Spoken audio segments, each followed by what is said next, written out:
Hello, and welcome to Lincoln Calling 2020, the digital experience.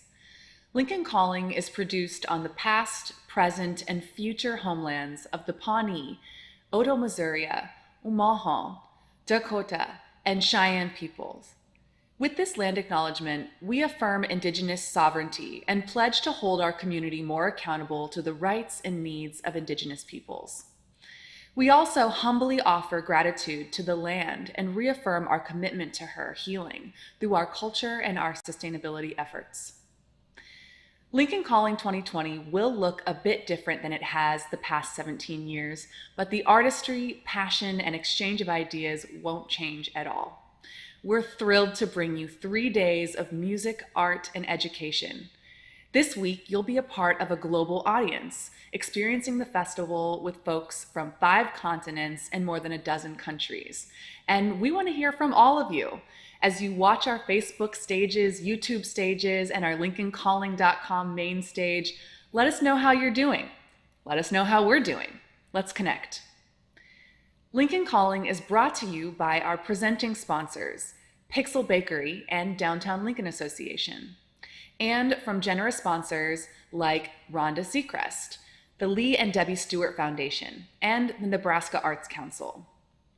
Lincoln Calling would not be possible without our production partners, the Basement Creators Network, Turbine Flats, and the Bourbon Theater. I would also like to sincerely thank our Lincoln Calling staff and board for their hard work on this event. We are forever grateful to them for being creative and offering community during these uncertain times. This year, we've made Lincoln Calling free to the public, but we ask you to please donate what you can. We're raising money to keep our local venues open and to ensure Lincoln Calling can continue to offer artists, educators, and arts workers a space in which to exchange ideas. Visit lincolncalling.com and donate what you can. And now to our opening program. We open Lincoln Calling 2020 with a keynote address entitled, "The Time is Now: How to Engage with Democracy and Empower Your Community." This program is brought to you by Humanities Nebraska, a statewide nonprofit organization inspiring and enriching personal and public life by offering opportunities to thoughtfully engage with history and culture with additional funding from the Nebraska Cultural Endowment. If you enjoy this type of programming, please consider supporting Humanities Nebraska with a contribution. Donations are matched by state and federal funds. Your support helps preserve our past and inform our future. Tonight's keynote address will be given by Ana Maria Archila, the co-executive director for the Center for Popular Democracy. Ana Maria Archila is a grassroots organizer, human rights leader, and a connector of communities. Ana Maria emigrated to the US from Colombia at the age of 17 and has become a leading voice for racial justice, economic justice, and immigrant rights in New York and nationally, first as the co-executive director of Make the Road New York, and now as the co-executive director of the Center for Popular Democracy.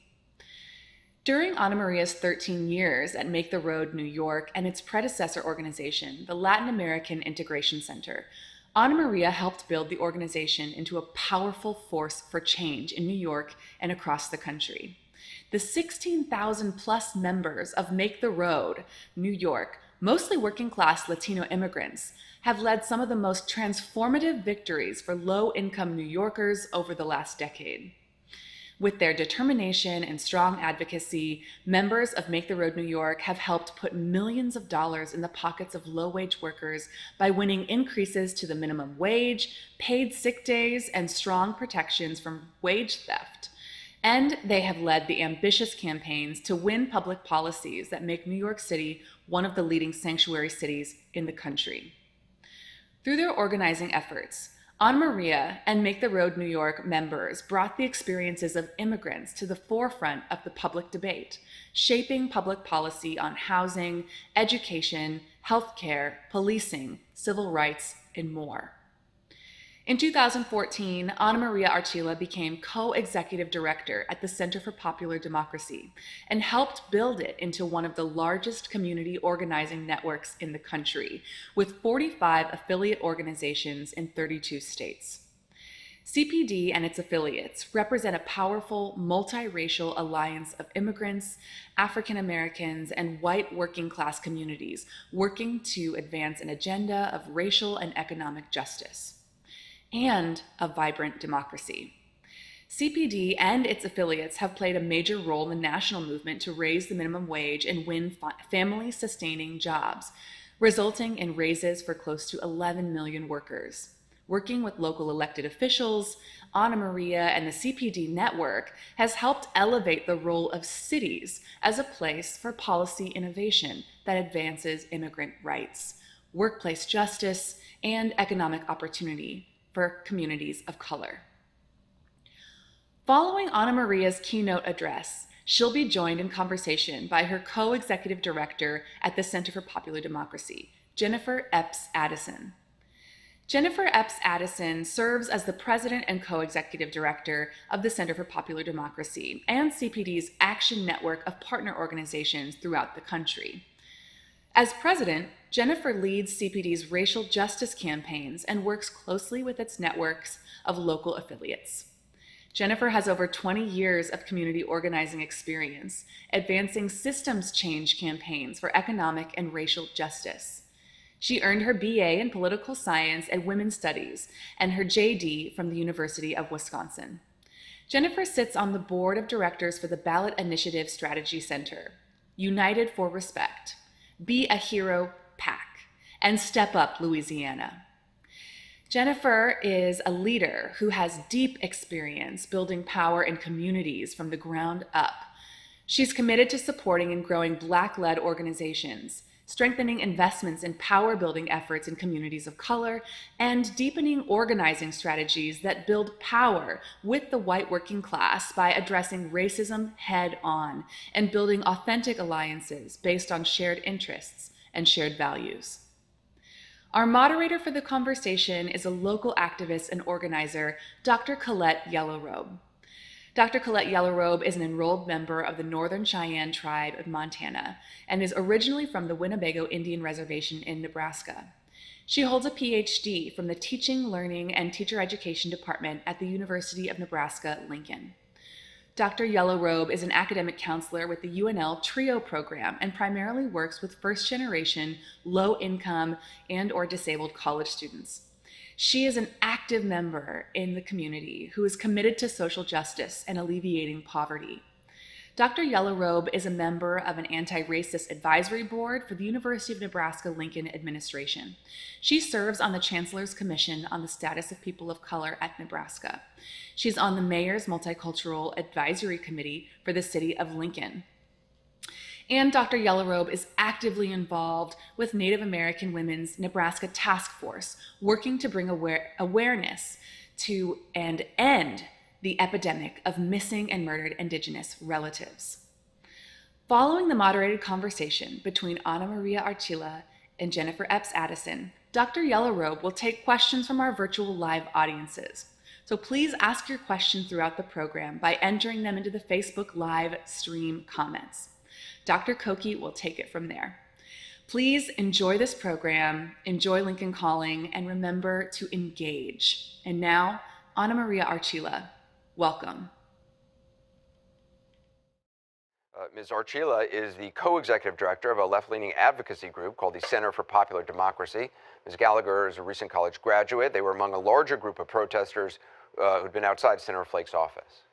To sit in the Supreme Court, this is not tolerable. I think if it had been just one story, my story and Maria's story, it would not have made a difference. It was the fact that it was thousands of people, thousands of stories, and Dr. Ford herself.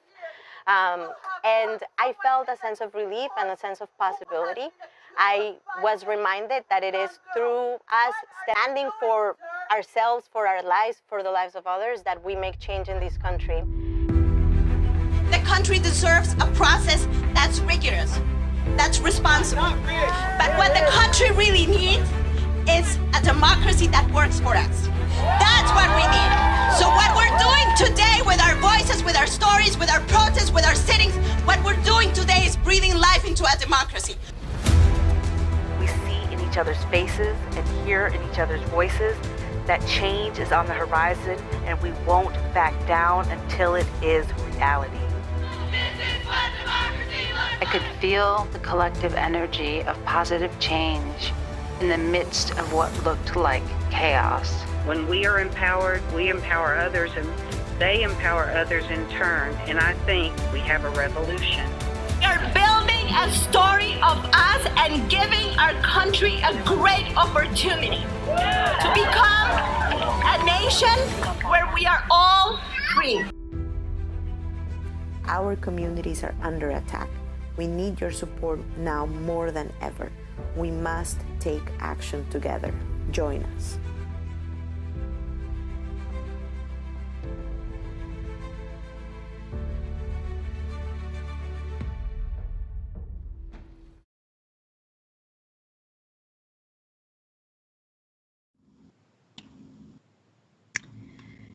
Good evening, everyone.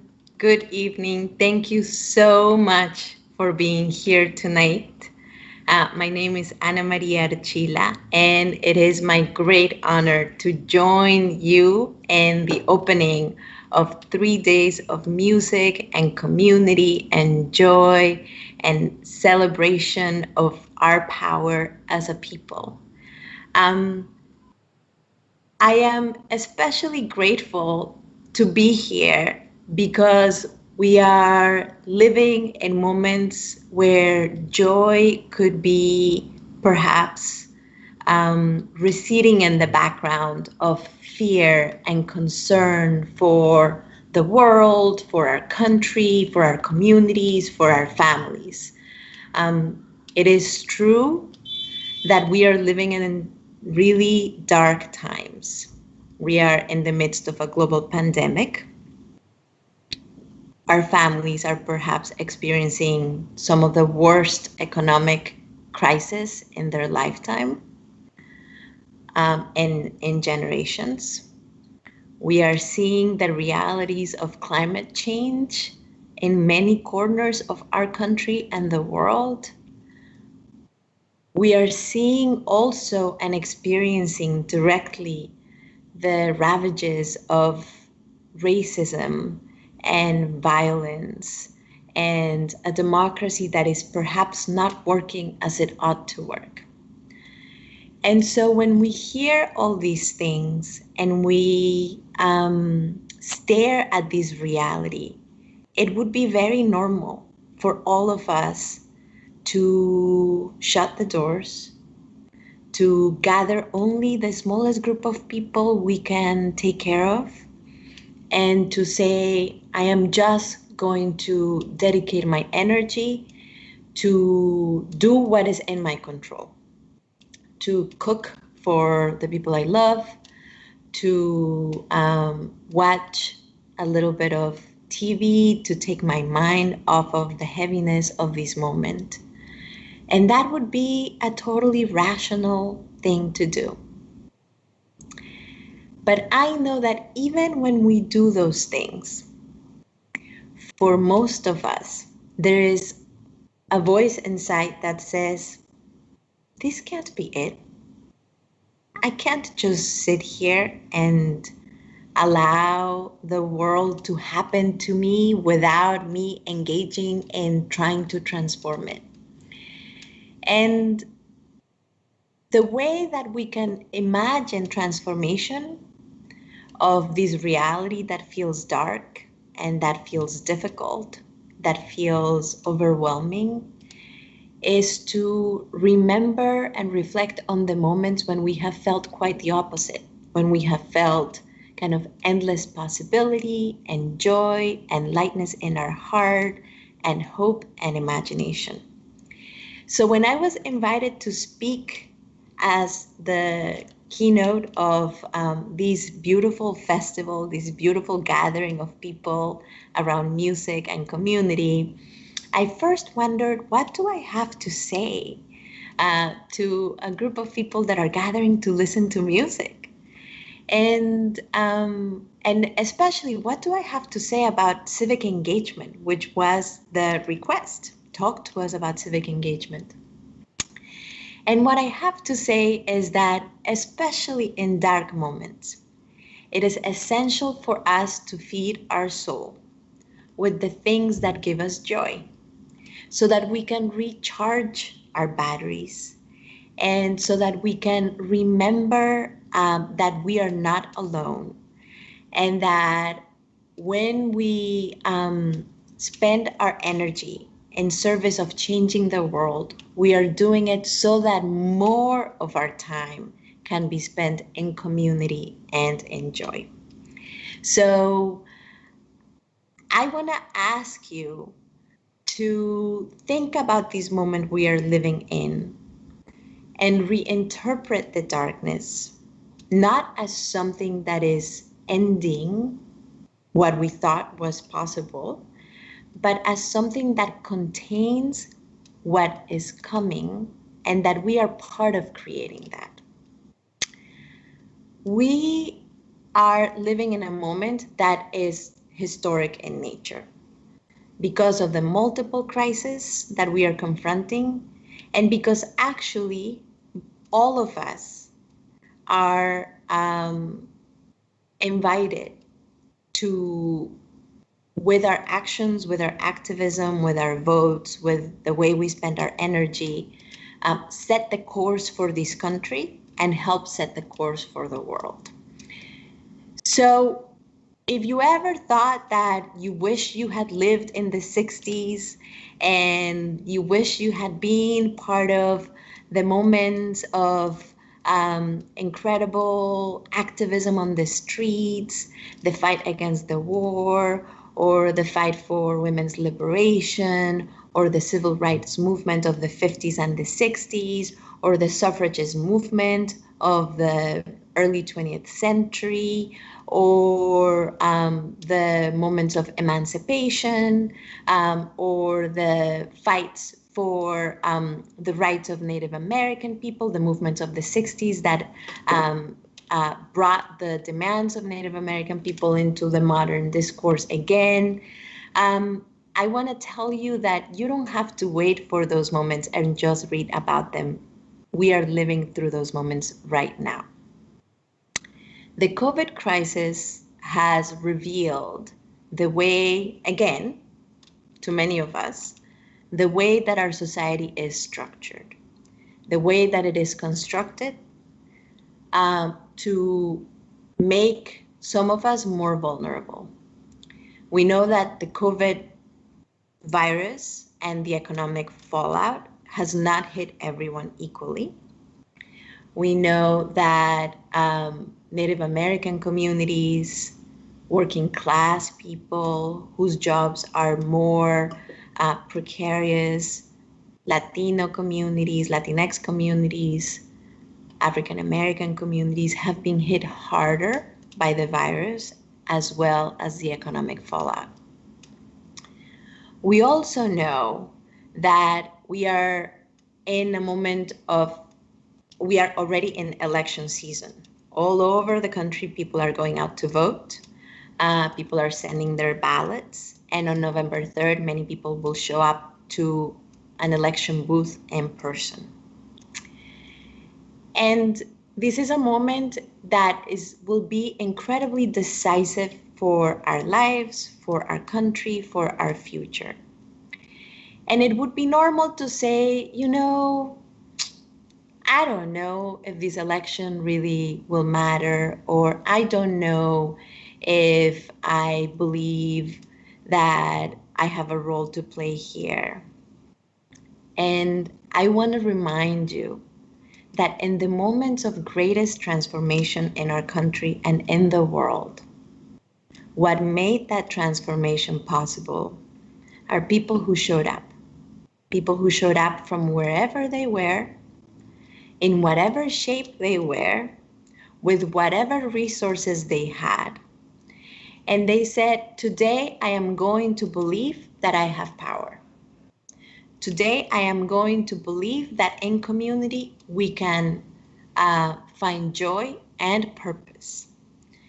And it is really this idea that we, each one of us, contains the seed of transformation necessary to change the country, and the seed of optimism necessary to allow us to reinterpret the darkness and to think about it as not something that is ending, but something that at the end of it has a light. We can only understand darkness in contrast with the light ahead of us.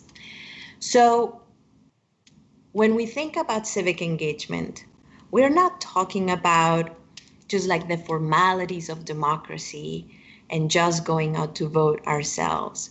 We're really talking about the many ways that we can take care of one another, the many ways that we can bring democracy alive for one another, the many ways that we can use our power to take care of the people we love, of our communities, and of our country. And it is really by thinking about it that way that it makes sense. Because if you think the power of one person's vote in the context of a country of 350 million, of course, the rational thing to say is it is a minimal thing. But when I go to vote, my children who are 8 and 5-year-olds see in that act, that choice I make that day, a choice that I consider important and that they themselves then can consider important. When I spend some of my energy calling an elected official to tell them that I am concerned about the eviction crisis that is impending, that I am concerned about the fact that people in my community are feeling very unsafe sending kids to school, but also feeling very strained by the inability to send kids to school. When I'm doing those things, I'm allowing my children to witness that I am just a person, but I am trying to do my very best to help represent their interests and to help take care of people in my community. So I want to invite us all to think about civic engagement as the way that we use democracy to build the country of our dreams. We know that we are here today with voting rights that were not available to many of us at the beginning of the founding of this nation. The fact that I can vote, the fact that women can vote, the fact that Black and brown people can vote, the fact that poor people can vote was not a given. It was the result of people in struggle. It was the result of people who could imagine in their minds something that they had not yet lived through, and who thought that they perhaps could move us as a people in the direction of that imagination. It was the imagination that propelled them to action. And it was also the desire to express their love for themselves and their love for their families and their love for their communities that propelled them into action. So I'm not here to talk about civic engagement, but rather I am here to talk about love and imagination.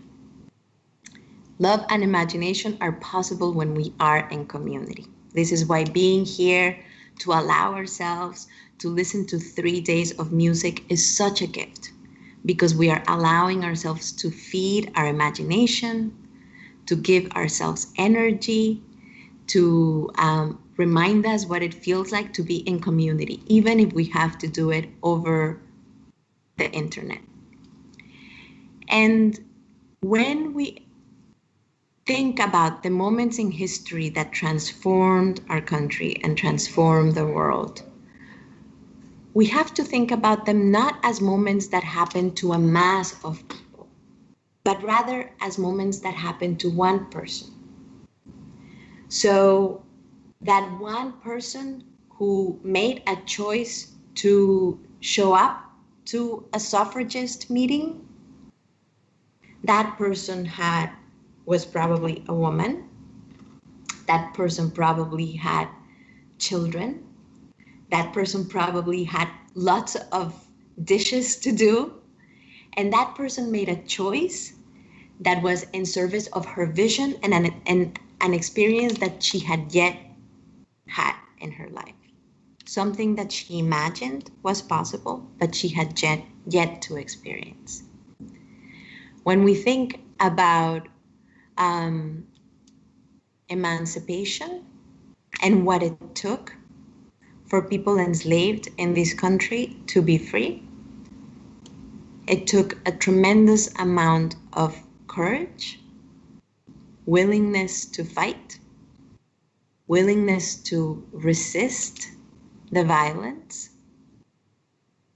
It took a lot of pain, and it took a lot of effort. And it was the work of generations.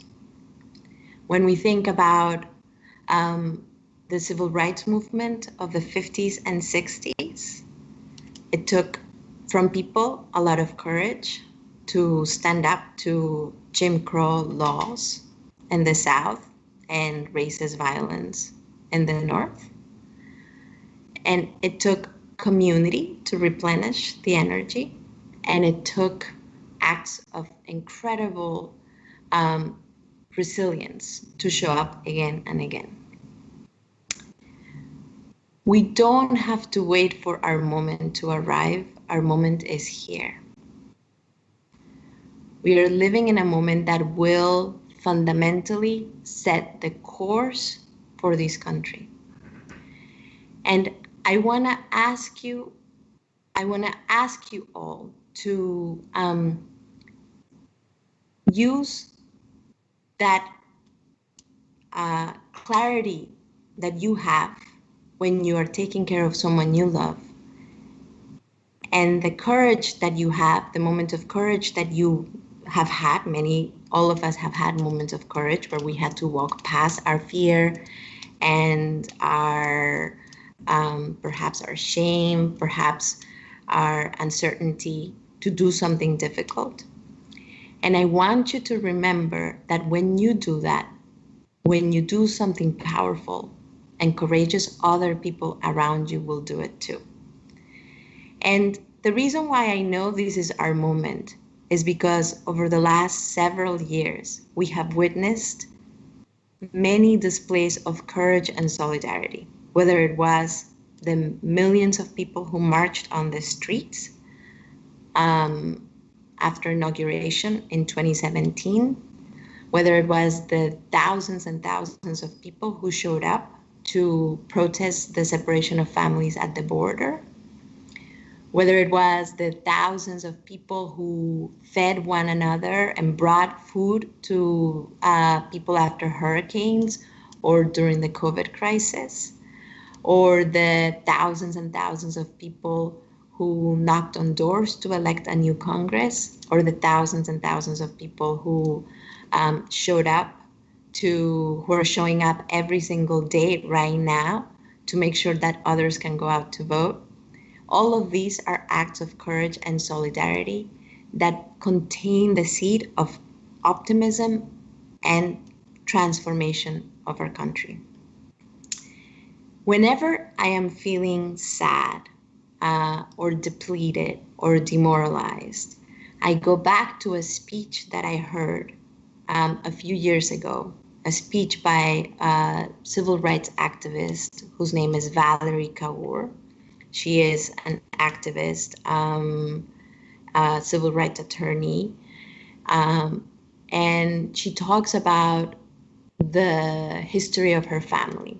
Her grandfather arrived in the early 1900s to the US from India, and he was thrown in jail for several months. And she says, he came here pursuing his dreams, his aspiration, and I have to imagine that in the darkness of that cell, he had to cultivate a seed of optimism. I have to imagine that in the darkness of that cell, he had to reinterpret the darkness. We are for sure living through a moment of great darkness when brown bodies are considered illegal, trans bodies are considered immoral, Black bodies are considered dangerous, women's bodies are considered someone else's property. It is a moment of darkness. But I have to imagine that in the darkness of that cell, my grandfather was able to find a seed of optimism by reinterpreting that darkness. And she continues to say, what if the darkness of this moment is not the darkness of the tomb, but the darkness of the womb? What if America is not a country dying or falling apart, but rather a country waiting to be born? What if our ancestors, those who survived or perhaps lost their lives in genocide, in Jim Crow, those who lost their lives to poverty, those who survived moments of famine, what if those ancestors are whispering in our ear, you are brave, you are brave? What does the midwife say to us when we are giving birth? She says, breathe. So tonight, we will breathe joy and optimism, because then she says, push.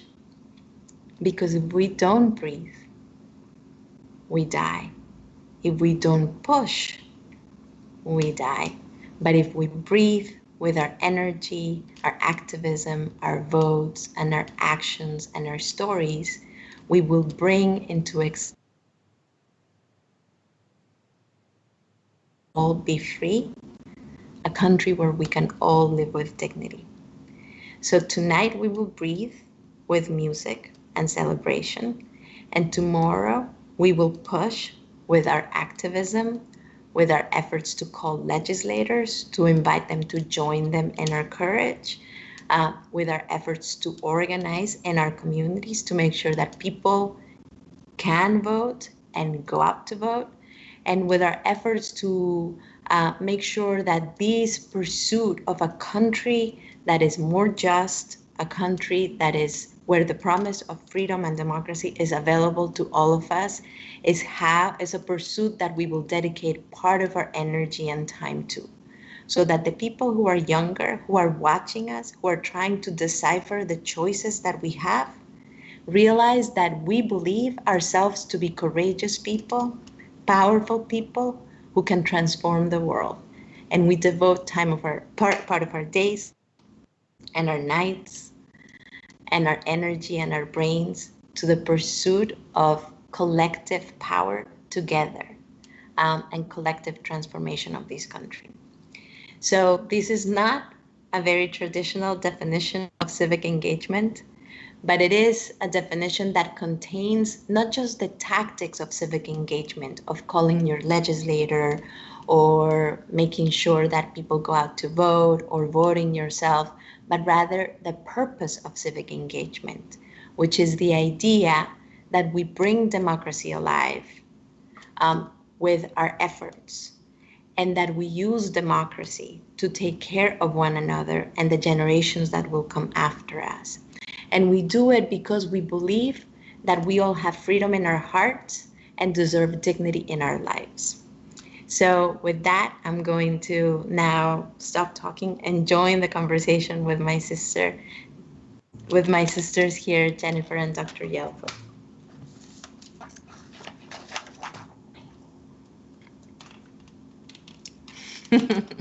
Hello, yes. Oh my goodness. Well, first of all, I cannot express enough gratitude to Ana Maria Archila for joining us tonight here in Lincoln, virtually at least. And in my tribal language, we would say Naish, or thank you very much for your words. I feel so full from hearing them. Thank you very much. And joining us right now, we need to welcome very, very happily Miss Jennifer Epps-Addison, who is the president and co-director of the Center for Popular Democracy. Hello. Hello, thank you so much for having me. I am joining y'all from my car because I had this beautiful backdrop, yellow and cactus backdrop. It's 110 degrees outside in Los Angeles right now. So unfortunately, I cannot sit out by the beautiful backdrop and I have to join you from my car where there's air conditioning. Well, I'm glad you are in air conditioning, and it sounds like you need that out there. So I'm very glad, and you're safe. Thank you so much. And again, thank you for everybody who's joining us on this live event. It's great. I hear we have friends and we would say relatives joining us from different countries as well across the globe. It's so exciting to meet you. I am Colette Yellow Robe, or my name is Vanhayat, which means ceremonial woman in the Cheyenne language. And it's a pleasure to moderate here tonight. So if Jennifer and Ana Maria don't mind, we're going to continue to discuss some of the topics that were brought up in your keynote address, and of course explore other issues that we encounter in our community landscapes across not just our country, but the globe, of course. And so to those of you who are here listening live, we will be happy to take questions from the audience in about 30 minutes or so. That's okay. And what you can do is you can just drop those questions into the comments, and we will be happy to attend to those. So we're just going to dive right in, if you don't mind, and we're going to start with talking about how we have learned to strengthen our communities. And so in both of your experiences, how are communities strengthened? What advice do you have for that? How can we advance movements for change by using the strengths in our communities? What a beautiful question to start with. I want to share gratitude for the beautiful land acknowledgement that was given prior to Ana Maria's keynote. And I think I'll start my response to that question with an acknowledgement of Black and Latinx and Chicano and Indigenous communities and our shared struggle, our shared legacies of colonization and genocide, but also of resistance, to Ana Maria's point in her keynote, of imagining a world that did not yet exist for us, that still does not yet exist for us, of, really generation after generation reinventing our culture and the impact that we want to have on the world, and of building communities, right, of action that take the individual experience of trauma and harm, of exclusion, isolation, and criminalization, and transform that into a shared collective vision for a world in which being Black or Indigenous, means having the ability to thrive within our cultures and holding our shared traditions, not a shared experience of being the most criminalized communities in the country, right? A culture in which, we base what we consider to be a booming economy not on the stock market or how many billionaires exist within our country, but on how many families have what they need to survive, how many people can keep a roof over their head, how many folks can go to the doctor when they're sick without worrying about the bill that comes afterwards. This is how we begin to transform our country, and how we begin to build that community, is really through both acknowledging our shared struggle, but really through telling our stories about what it is we believe our people and our families truly deserve. Yes. I'm giving you a standing ovation in my parlor right now. Thank you. That phenomenal feedback and answer for us, or advice, insight. Thank you so much, Jennifer. Ana Maria, would you like to address the question about our communities, our beloved communities? I mean, I think everything that Jen has said is what I believe. I also think that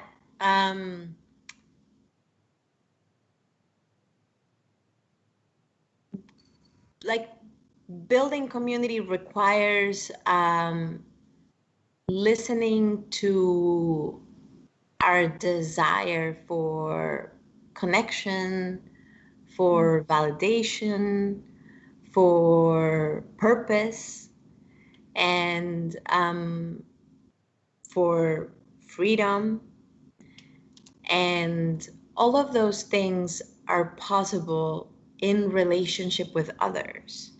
And so it is as much about ourselves as individuals as it is about collective. And I think it is that in order to build kind of communities of action and joyful communities, we have to also kind of like separate ourselves from the circumstances in some ways, like understand that our desire to live with dignity is right, it's appropriate in its own right, and our outrage to injustice is appropriate. It's an appropriate response, and that our outrage when we see our people hurting is an appropriate response, and that both holding the joy and the pain and the outrage is how we validate people as individuals and people as collectives, and how we both build the energy to change those circumstances, but also remember that it is our right to stand in our dignity and in our power. Yes, I feel that. Wow, very moved. That part. That wow. That would. Thank you for sharing that very much. That was a wow. Thank you. Okay, so now we're going to talk about unity. We go for unity and solidarity, of course, in our causes and our efforts toward effecting change or disrupting our systems of power and oppression. So from your professional and amazing experiences, both of you, in your incredible beings, I feel like I'm looking at two very radiant souls right now. What barriers to unity do you feel most disrupt progress in the movements that you've worked with, or others?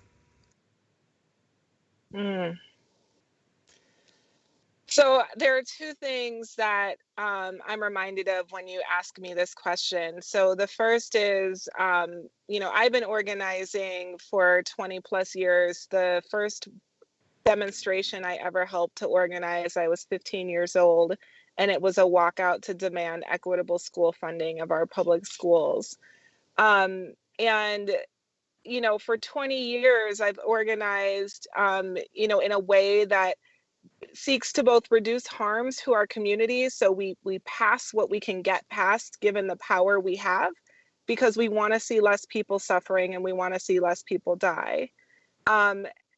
But there have been many times in which what that means is that the people who are actually suffering the most are the ones who get left off the table at the end of the day. And so, when I hear that, I think of Martin Luther King Jr., who said, that the white liberal is more dangerous oftentimes than the member of the KKK, right? The person who we know and who outwardly tells us they stand against us, because the white liberal is more comfortable, right, with respectability, right, and is more concerned with that, right, with comfort, than they are with progress. And so for 20 years, I think in each time in which we've had to make a negotiation that excludes some worker from the end of the bargain, that leaves a community behind, that doesn't actually give people the resources they need to thrive, I feel that call really deeply. The second thing that really comes to mind is immediately after this administration rose to power, Rashad Robinson, who's the director of an incredible online Black organizing space called Color of Change, gave a speech that I got to attend. And he said that, folks could learn to hate Trumpism, right? The idea of sort of, undermining of our democratic ideals, but that they could never learn to love Black people. And the idea about that is that, in this idea of resistance, we can't make it about an individual. And I think this is really important for us to understand in politics, right? That we can't make it about an individual.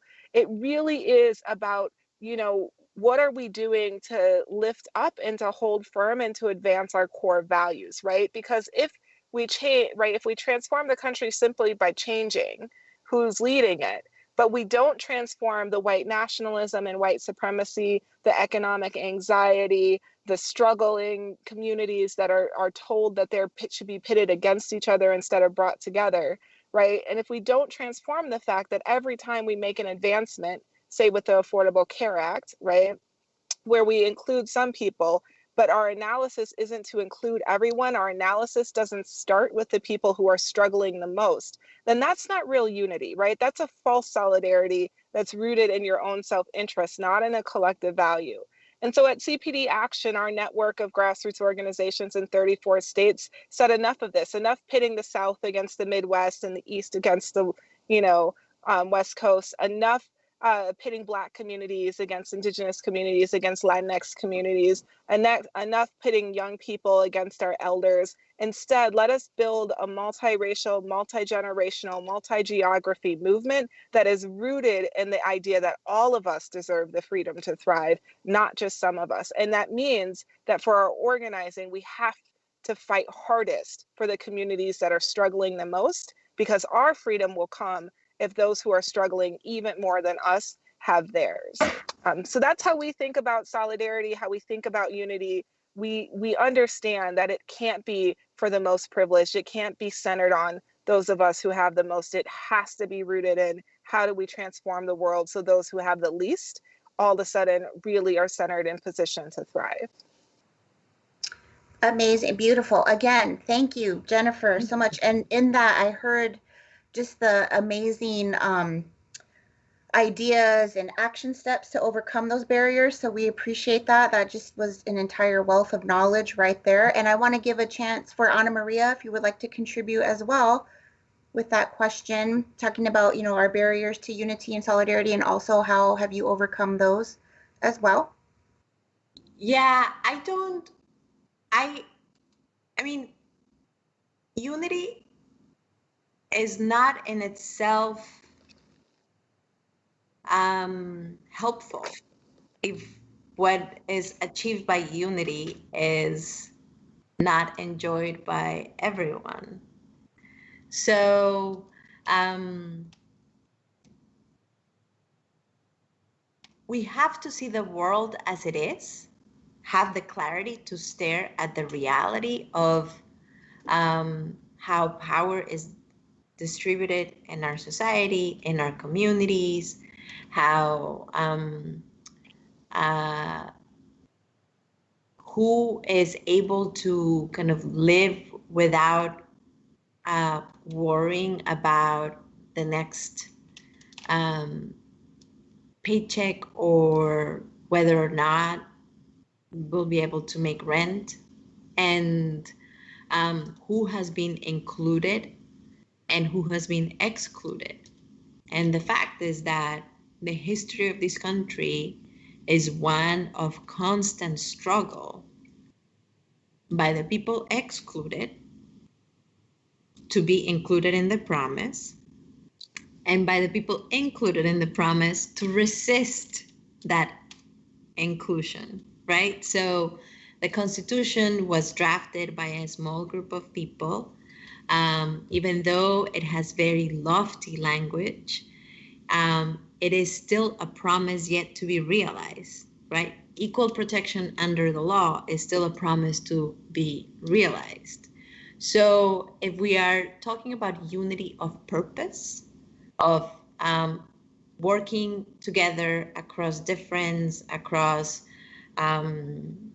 interests to pursue the inclusion of more people in the enjoyment of material things like a good paycheck and access to healthcare, or access to power and representation, then that unity is very helpful. But unity to kind of demobilize us and say, let's not rock the boat, is actually not helpful, because it doesn't help us get closer to have to enjoy like a life of dignity. So conflict and struggle and difference is necessary for the transformation of a society. And anyone who says that it's better not to have conflict is just wanting to enjoy a moment of comfort and ease, and that's not helpful. If we fundamentally believe that we have a role to play in transforming our society to make it more just.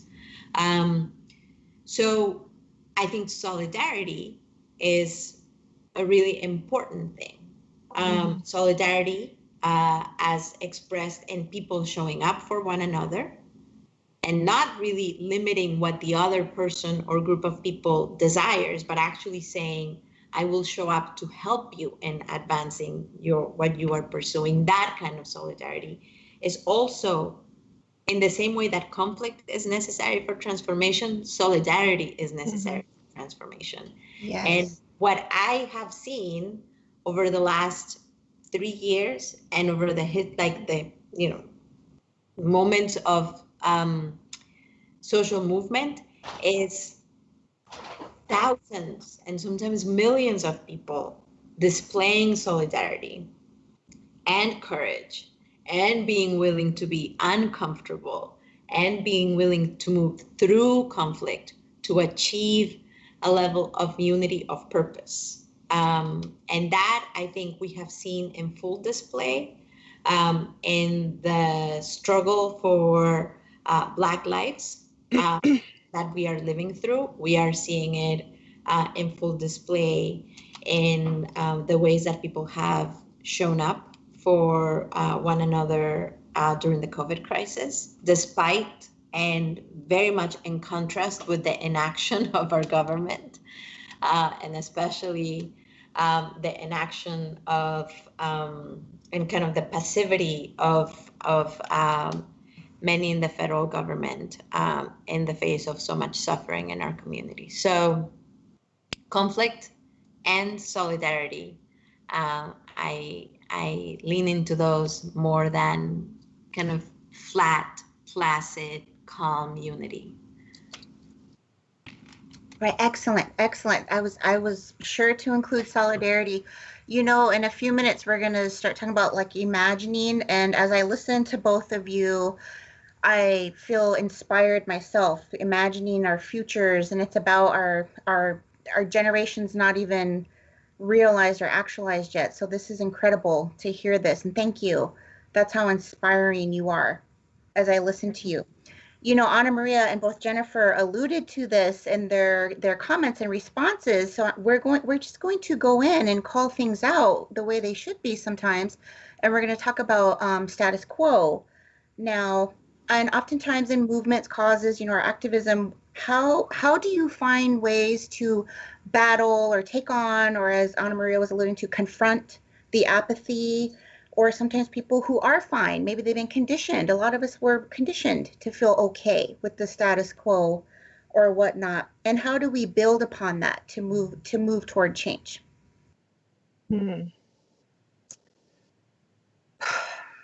Wow. I just like Ashe. It's like such a deep, I need to take a deep breath as I think about that.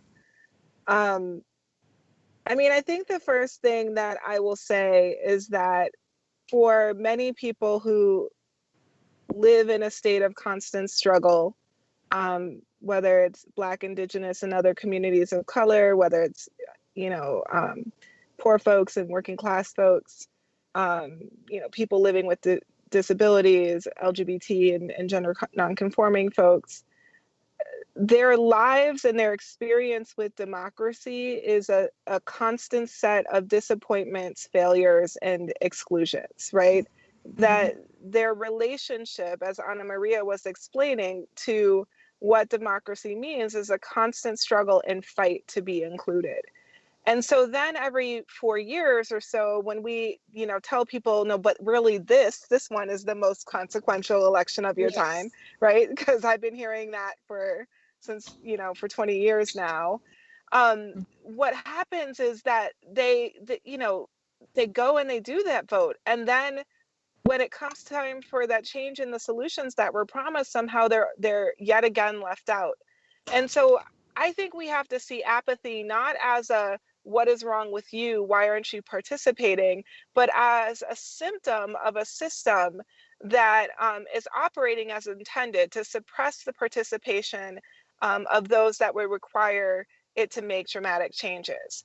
And so when we begin to look at this not as a as Anna Maria said, a flaccid allowing something to happen to you, but instead as a very active, I am shaping the world that I desire. I am, governing and creating ownership in the institutions that impact my lives. I am disallowing those who would set limitations on what's possible for me or my people. I am disallowing their power, and instead I am using my imagination and our collective imagination to build out what that world looks like for myself. I think though, that's the moment in which we really see transformation occur. But I think we just, let's be clear, folks who sat home in 2016, right, they weren't just sitting home. Many of them were actively suppressed through various tactics. And for those who made the choice not to go to vote, often it was because they felt like neither of those choices would significantly change their lives. And so we need to really offer something better, and we need to push our politics in a direction that says, why is it that the largest constituency of voters in the country are people who don't vote? What does that mean for our democracy, right? Absolutely. Yes. And again, I'm words like liberating, asserting voice are coming to mind. That absolutely wonderful, Jennifer. And thank you for stating it very clearly that there is a new way to imagine our futures and the action that it will take to do that. Anna Maria, what's your that word itself? Yeah, so I think that we are constantly having to battle so many messages to demobilize ourselves, right? The messages that say, you know what, your vote doesn't matter, or nothing's going to change, or nothing has changed. And, we have met a lot of evidence in our lives to show that, to prove that point. But I think that apathy is really combated through connection and through invitation. What I have seen and what I see every day is people being tremendously courageous and tremendously resilient. The fact that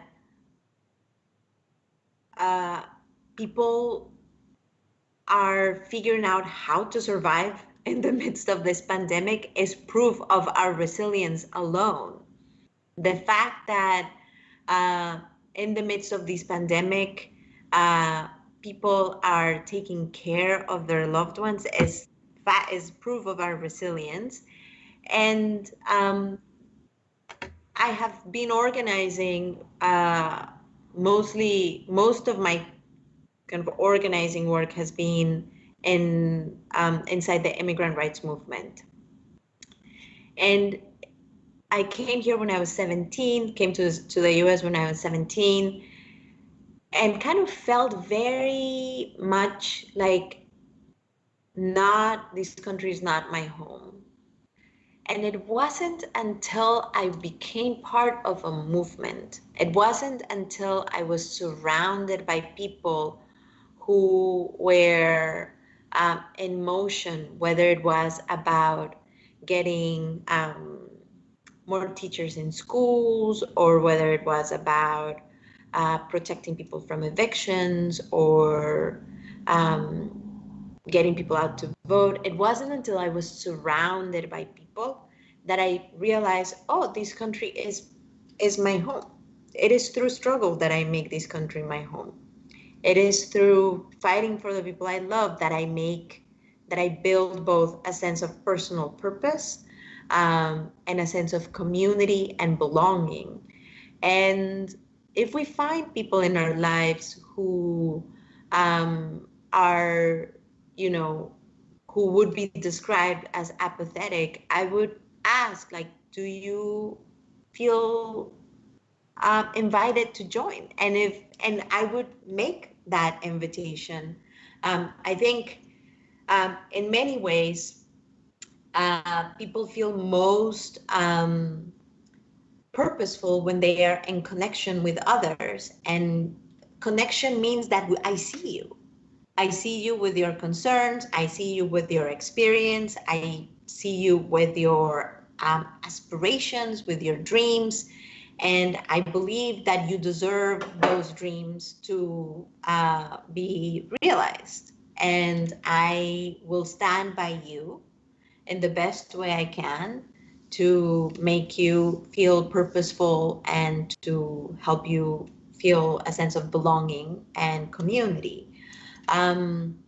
Because without that, it's the invitation to not be apathetic is too abstract and too remote and lacking in substance. It is really both in the sense that we belong together and we belong in our communities, and our communities deserve to have the things that allow us to live without fear of want, or fear of violence, or fear of exclusion. It is that makes civic engagement of many forms necessary and purposeful and important. So this is why the messages that we are hearing right now of, you know, the ballots are not real or are so dangerous, because they demobilize us and help and like make us retreat, when really what we need in this moment is to lean on each other and to feel connected to one another. Because it is true we are living through a global pandemic. It is true climate change is like showing up at our doorstep. It is all of these things, all of these material realities are real. If we are disconnected from other people that give us a sense that we exist in community, then it's very hard to say, well, just show up to vote. That vote needs to live in the context of a purpose that is both personal and collective. Yes, yes, absolutely. Again, I'm another standing ovation. I hear clarity, accuracy, and reframing sort of I would say these weaponized concepts that have been used against the very communities that we are so dedicated and committed to in our activism. So thank you so much. But speaking of more community engagement, wanted to shift gears. And when you're working in collaboration with people and groups, you know, different groups of people or causes, can you tell us or talk to us a little bit about how you build consensus around an issue or cause, or whatever the case may be? I'm not sure what will come to mind, but I think that's important. Yeah, I mean, I want to go back quickly to a little bit of the last question, because here's and it leads into this question of how we build community and consensus, but here's the reality. You know, the best way to ensure someone who wasn't planning on voting will go out and participate in the democracy and cast a ballot is if someone they know, love, trust, and care about asks them to, right? And so if each of us were just committed to getting our aunts and our cousins and our uncles and our nieces and our nephews and our neighbors, right, out to vote, and to really holding their hand through the process so that they can make a plan and have it executed and have that vote counted, we would have staggering voter turnout, right? If every person who was denied the right to vote because they have a previous felony on their record, if their people, if their community members, if their own family members would commit to voting for them, probably, you know, I'm not going to make up numbers here, but we could significantly increase voter participation in the country. And so, what happens is people feel uncomfortable doing that. We've been raised not to talk about politics. I'm from Wisconsin. They call it Midwestern nice, right? We've been raised to not have these conversations with people, or because we think we have political disagreements or something, and we feel uncomfortable doing that. So I think it's really important to know that the best chance we have at transforming the country through political participation is if you talk to the people you love and care about. Mm-hmm. But absent that, right, that's where community organizations who are bringing a lot of folks who might be too scared to talk to their own family members, but see some safety in talking to somebody else's cousin, right? You talk to my cousin and I'll talk to yours. And that way, if it doesn't go well, there's no awkwardness at the dinner table. So that's the next best step. And so that's why joining a community organization, and for those of you, if you don't have organizations, that are local to you that you want to participate with, but you really want to help people get out the vote, or maybe you're interested in particular states that you're not currently living in right now, but you want a way to be able to connect and help people participate. Certainly you can, reach out to us at the Center for Popular Democracy. We have a voter guardian program that we're running, which is really about making a connection to particularly Black and Brown voters in states like Wisconsin and Michigan and Florida, and to, really asking them, hey, do you have a plan to vote? Are you registered? Have you checked your registration? Is it still valid? And really going through all the steps to help guard their vote. Because what we know this year is it won't be just enough to get a record number of people casting their ballots. We actually have to do the protection work on the other side. This is the critical civic engagement and follow-up to make sure that every one of those votes actually gets counted. Yes, that part. Thank you. Yes, Jennifer, absolutely. Yes. Ana Maria, do you have any phenomenal insight, much like Jennifer? And I heard in your keynote, of course, similar concepts. Anything to add for us? No, I think Jen said it. Jen and I work together all the time. And when she talks, I'm always so mesmerized. And so I'm like, what she said, exactly what she said. So yes, what she said. Well, I feel the same.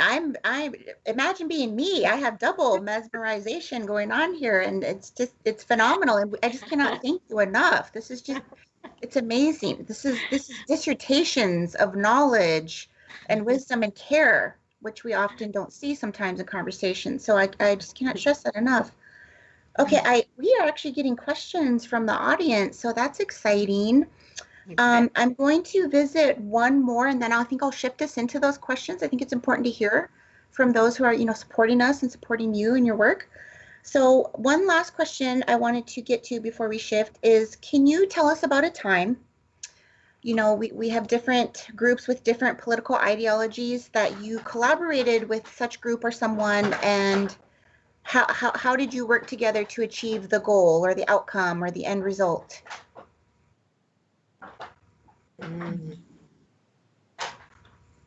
I think that's a really great question. I mean, I think the first thing, just foundationally on that piece, is you talked about the end result.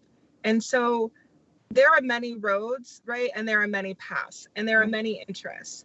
But I think the question of how do we get to defining a shared end result is really important, because I might, diverge from you as I take one path. But at the end of the day, are we trying to meet up in the same place? And so building a shared ideology and a shared vision for the future that we're trying to build, I think, is really, really critical. And, oftentimes at CPD, we're working with communities who have been, raised in generations of conflict with each other, who are told that they're the problem, right? We're working with groups in Indiana who are trying to figure out, how do we build a working class organization of folks who are working class that's also, combating anti-immigrant sentiment and anti-Blackness, right? We are working with groups in, the state of Wisconsin, that is a state that's 91% white, and yet they're, organizing Black folks who live in that state and have to both understand what is it needed, what is the organizing for Black liberation, and then how do we build a shared relationship to, white folks who are living outstate and in rural communities who we will need on our side if we hope to change policy at a state level. And so I think our network is a really great example. 2/3 of the organizations in our network are led by Black or brown folks and by women of color. And, they represent, all types of communities from, some of the largest cities in the country like Los Angeles to, rural communities in West Virginia. And I think, again, it's not that every issue is all important, right? I think Ana Maria's points about showing up for each other and recognizing each other's struggles, are really important. I think the other piece about it is, even though every issue isn't necessarily your issue, what are you doing to either be additive and supportive of folks who are working on that, or are you undermining it? And I think, I'll just give one quick example of what I mean. The uprisings that have occurred over this summer and continue to occur in many communities across this country around state violence and police violence, have transformed our vision of sustained protest. And in fact, Black Lives Matter is now the largest social movement this country has ever seen. And so because of the impact of those folks in the streets, because of those folks advancing a bold demand, a clear and unapologetically bold demand, defund the police, right? It has forced the discourse to move in that direction, right? So prior to defund the police being the central demand, you could not get a number of elected officials and corporations. There was still the NFL, right? We couldn't even say Black Lives Matter. Then all of a sudden, as this civil unrest began and people began to own their power and demand that an institution be fundamentally reimagined, it became, oh yeah, of course Black Lives Matter. Let's paint it on every street. Let's name some street signs. Let's, for those in Congress, kneel in kente cloth, right? Black Lives Matter, because there's a fear of the power that was growing of this multiracial movement demanding liberation of Black people in this country. And so what we have now is people are owning the language of the movement, the idea of reimagining policing, but still working to undermine the central demand, which is a redistribution of the trillions of dollars spent on criminalizing Black communities, Indigenous communities, and other communities of color, right? A reimagining of that and a repurposing of that so that instead we're investing in those communities. We're investing in healthcare and housing and trauma care and community-owned solutions to violence, right? So I think that's the real central question here is, if you're saying Black Lives Matter, and then in the next sentence, you're saying, but I think we need more police, or let's give the police more money for better training, you're missing the point of the movement, and you weren't listening to the people who were really putting their bodies on the line in the streets. And so it's like, how do I understand that even if my relationship to police is different, maybe, Ana Maria and I both share the trauma of being survivors of sexual assault. We have neither one of us chose to report those assaults to the police because of the relationship our communities have and a whole host of other reasons, right? But that doesn't undermine the fact that there may have been a survivor where the police were helpful, but it does force us to ask the question, if the majority of survivors do not trust that institution, why are we giving it trillions of dollars of resources in their name, right? Shouldn't we ask those communities, what would make you feel safe? What do you wish existed when you were a victim in order to help you become a survivor or in order to prevent that trauma in the first place? And so I think that's really what we're trying to do in a moment of great harm reduction, right? In a moment of, so much pain happening, we're trying to really ask those of us to really stand up and say, how do I aid? How do I help? How do I not undermine? And if I'm not directly impacted, how do I follow the leadership and the vision of those who are? Yes, absolutely. That's incredible. And, I unfortunately, being a Cheyenne woman, Native woman, I share in that statistic of being a sexual assault survivor as well. And unfortunately, I don't remember everything. And so I fight because there are some of us who we just don't know what exactly happened. So I do absolutely walk in solidarity with you. And I always respect and appreciate people who are owning their story. And I think we should do the same. So I have no words of just I have to turn to poetry to write about the both of you. I wanted to shift into the questions, amazing questions that have come in. The first one refers to the darkness that we talked about earlier. Question 1, when you see someone who's dragged down by the darkness, what's something that you do to lift their spirits?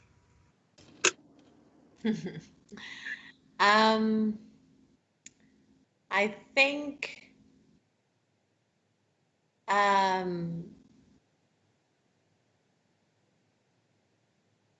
we have to be, often the thing that is most transformative is actually feeling accompanied. So not trying to be kind of forced out of a state of an emotional state that is just real. But rather having someone join and kind of be by our side. So I think that acknowledging that the darkness is appropriate and that having a sense of kind of disarming and powerlessness is appropriate.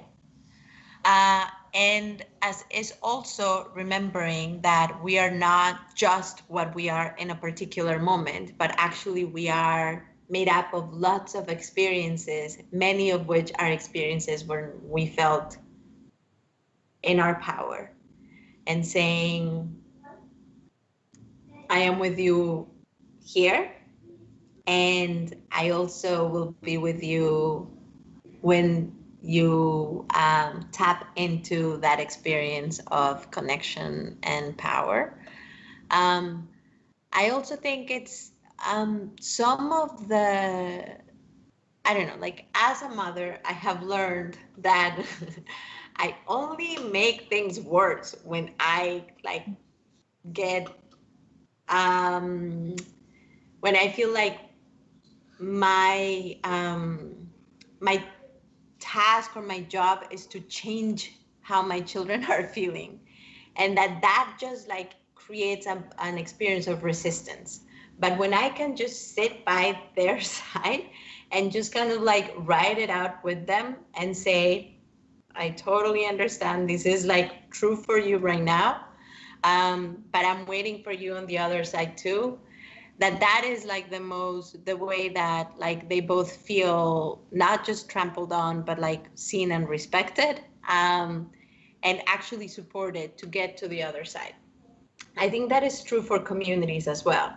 And it is true for our friends, and it's true for our family. So, you know, I think it's important for us to respect people's like sense of, you know, people's true experience of the moment, and also to help little by little participate in allowing them to remember that they are powerful, and encouraging not to miss moments to be in their power, whether it is a meeting, whether it is a protest, whether it is election day. I think we both have to, like, we have to kind of see reality as it exists and kind of see the possibility that awaits. And that's true, I think, in relationships that are like respectful, right? And it is true in what we demand, right? Like when I guess I'll go back to that elevator moment with Senator Flake for a second. And the thing that was kind of, one of the things that was so captivating about that interaction was, we didn't show it in the video, but Maria Gallagher, the young woman who was with me in the elevator, was like trying to speak through her tears. And she was yelling at the senator who she had never met. We had never met him. yelling at him and saying, like, look at me and tell me that what happened to me doesn't matter. And that is like the essence of what social movements are doing, have done, saying, look at us and tell us that what happened to us doesn't matter. So we have to acknowledge harm. We have to acknowledge the emotions that accompany personal harm and generational harm. We have to acknowledge that our democracy doesn't often deliver for us. And then we have to, only by like really saying, you're right, like what you're feeling is totally appropriate, validating that, then we can move into a state of repair and solution.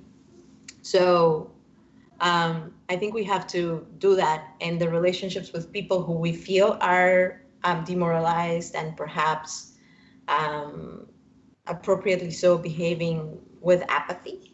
And we have to do it in our communities, and we have to do it in our efforts to engage elected officials and in our efforts to transform our reality. That was very powerful, very wise. Just the wisdom coming out. Thank you. Jennifer, do you have a response to that question for us? Well, obviously, I want to say ditto. Just a couple of things. One is, as individuals, I think it's our job to constantly reinforce each other's humanity. I think of the great actor Chadwick Boseman, who tragically passed of cancer, and the fact that, you know, that in the last year of his life, he'd really reduced his public appearances because of how unkind the comments on the internet were. And this is a man who gave us some of the, you know, most classic and emotional things. You know, what do I do when I'm down? I watch the Black Panther, right? So he gave us a movie while he was sick that my children and I watch when we want to imagine a better world. So the first is just really recognize each other's humanity. And then, you know, I think when, you know, when our people are in need, I think, you know, I come from Black tradition, and food is incredibly important in our culture. And right now there are, you know, tens of millions of families that are really food insecure. And so I think one way to help pull people out of their darkness is if you have the ability to help feed them and, you know, share a meal with them, that you know, can have a transformative effect of just giving somebody both a little, you know, care and love, a little TLC, but also the burden of how am I going to feed myself or my folks off. Yes, powerful. Yeah, thank you for reminding us of our king. You know, thank you very much, Chadwick Boseman, and again, the futurism, the imagination, the reclamation, the innovation. That was just very, very amazing. Okay, so I'm looking. I apologize. I hear my mic was blocked a little bit, so yeah. I realized my earpiece wasn't actually in my ear; it was on my lap. So sorry about that. You know, I'm moderating, Jennifer. I'm not going to call you out. I have too much respect for you. But if you would like to, you can reiterate. Of course, feel free to reiterate anything. It was a very powerful statement. Very powerful. Well, I just apologize if anybody didn't hear it. But I mean, I basically was just saying I love food, and it always makes me feel better. So, you know, if somebody feels like they're in that ditch, sharing a meal with them, breaking some bread with them, giving them a baked good, I mean, it never fails, at least in that moment, to provide a little relief. Yep. True. I should have said that. Fact, we're totally, and it's kind and caring and simple, you know, and should be done more. I don't think we can overdo that one. Okay, so we have around 7 minutes left, and I'm going to have to make a call here. We have 3 more questions that came in from the audience, but I also want to be mindful of time because we want to be respectful. Do you want to share them all? And then we can answer to them. Right. That's it. Thank you. Thank you for saying that. I was just about to ask you that. I wanted to see if Lee could put those in chat for us, and then you could maybe pick the one that, you know, you feel you're drawn to, your soul, you're speaking to on that one. So I'm not sure if Lee could do that for us, but I could also type them in.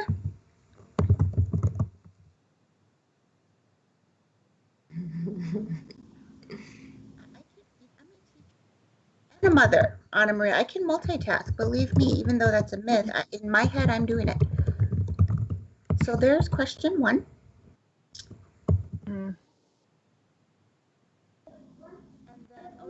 Back from Lee that it's just a bit of a technical thing there. So we are going to,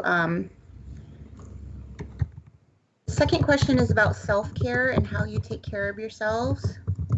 Yeah, so I'm gonna read the questions as how do you remain encouraged after and amidst disappointment? One is about self-care. How are taking care of yourselves and those around you so you do not burn out? Oh God. Very important question. I'm just the messenger. So, and then the last one has to do with the internet access during this time. As you know, I'm sure we are acutely aware. I teach mostly first generation college students, and that is just, it's a reality. Yeah. Well, okay, here we go. Why don't I start with the internet access question? Avoid the self-care one. Anna may have better tips than me. You know, just to say, we have been organizing now for 8 months around building substantial federal relief, you know, to the COVID crisis. We were able to pass the first relief bill, which provided an extra $600 for those who are on unemployment, and a host of other, so the first $1,200 relief check to a select number of people living in the country. We obviously advocated for something different, right? We fought for, we wanted to see $2,000 a month to everybody in the country, including undocumented communities. And we wanted to see it continue throughout the pandemic, like we saw in other countries like Canada or the United Kingdom or Australia. And access to internet is a big part of that. So, 5 months ago, the HEROES Act was passed through Congress, and it is sitting on the desk of Mitch McConnell in the Senate, and it has yet to be taken up. But one of the provisions in that act is access to broadband across the country. Truthfully, things like healthcare, things like broadband, things like water, clean water, right? These should be public utilities, right? These are utilities that people must have to survive and definitely need to thrive. And so I think access to broadband, particularly rural broadband, but universal access to broadband is really, truly in the 21st century a civil rights issue. So that's how we've been thinking about it. And we have a bill that is sitting on Mitch McConnell's desk called the HEROES Act that would provide resources to states and localities to provide broadband access also to schools. And so, folks should call and contact their senators and their elected officials and ask, why is it that you are trying to jam through a Supreme Court nomination when you for 5 months have done nothing to bring a relief bill, a COVID relief bill to the floor? Yes, absolutely. And thank you for reminding us about the critical HEROES Act. Appreciate that, Jennifer. Well, I think we're going to be able to probably tactfully avoid the self-care question, because I'm sure we all, can, have our input on that one. But we have only a couple minutes left, but I thought it was so critical to thank both of you again. Naish, thank you so much. It is just uplifting. And I think you bring a lot of illumination and clarity to what's going on in society. And for that, this is a gift. I believe this will be found on the YouTube video as well, that I will certainly encourage people to view. And it's going to be a sustainable gift. And we will work on that HEROES Act that you talked about, Jennifer, of course, absolutely. So I'm going to thank you for your incredible facilitation. Thank you. Oh, well, yeah. And can I say, the only way that I have found to take care of myself is to make breakfast for myself and the people I love. That's it. That's the beginning and the end of my self-care practice. So sometimes it works, sometimes it doesn't. Good conversation is how I feed myself. So thank you for tonight. Thank you. And stay safe, everybody. Stay safe, Jennifer and Cool out there, out in LA, and Ana Maria, you as well. Thank you. We need you and we appreciate you. And enjoy the next several days of music. I'm so glad to be part of this with both of you. Yes, absolutely. Good night. Night. Bye.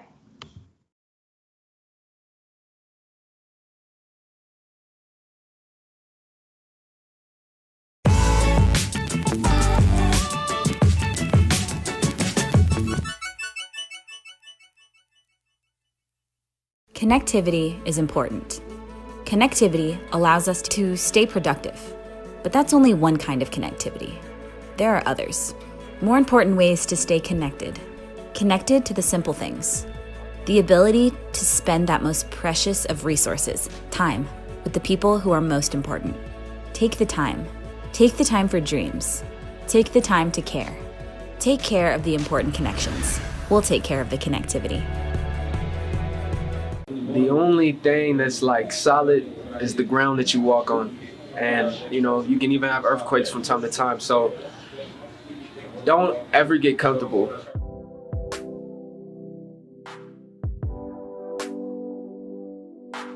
My name is Hakeem. I'm the owner of Corn Coast Company. My business has a barbershop, a clothing store, and it's also the home of my recording studio. So I kind of merged all of my passions and dreams into one facility. Things can be smooth sailing for decades, you know what I'm saying? But something like COVID really made me reevaluate, like, you know, what's your plan and action if something like this comes again, and what if something like this comes again and it lasts longer? Are you ready for that? And one of the most, you know, important things you could give, you know, a artist or a creative is just time. So that gave me time to just work on clothes, improve that. It also gave me time to refine my album. It hurt, you know, a little bit financially, but it was nothing, you know, none of my barbers or anybody at the facility couldn't handle. You know, minor setback for a major comeback, as they say. Make sure you create your life around you how you want to live it on a daily basis. That's what I was saying. So, awesome. Strive to do that.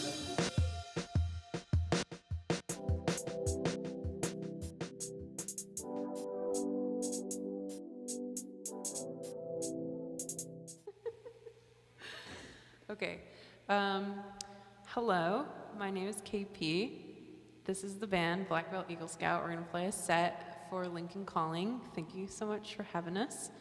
We are coming to you from Samish, Swinomish, Skagit land area, my homelands. So excited to be here, doing a little bit more than me playing solo, which is what I've been doing lately. So we're a duo today. Okay, this first song we're gonna play is called My Heart Dreams. One, two, three, four.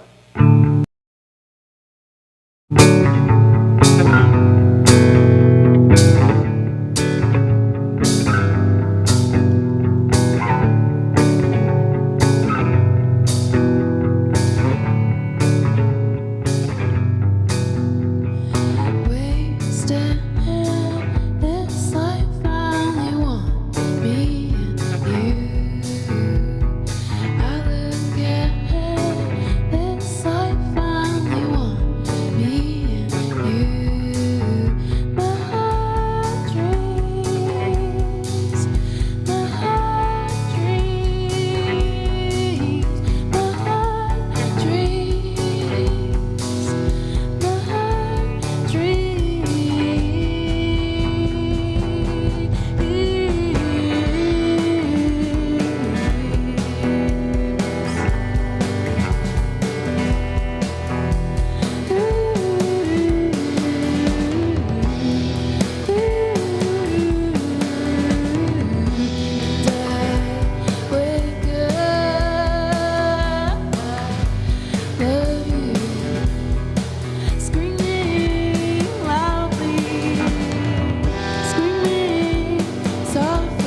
Well, thank you for tuning in.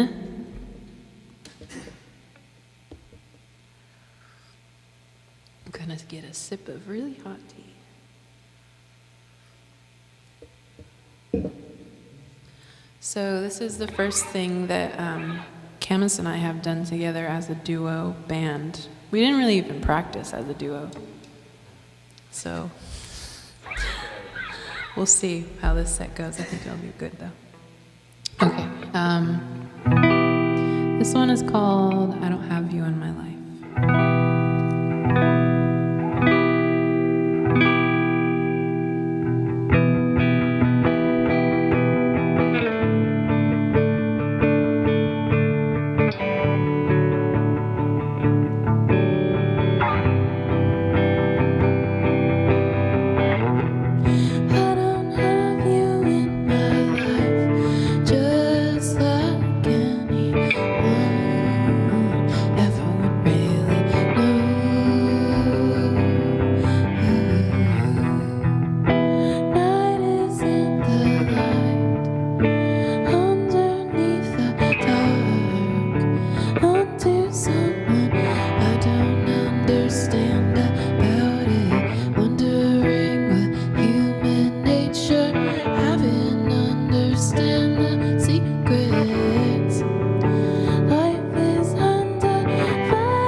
gonna do switcheroo. Camus is gonna come on guitar.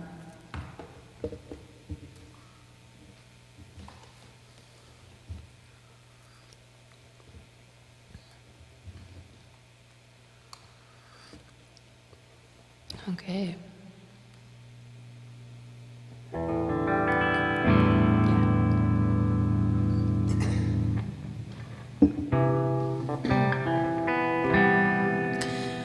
This next song is called At the Party.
I'll run it to you next.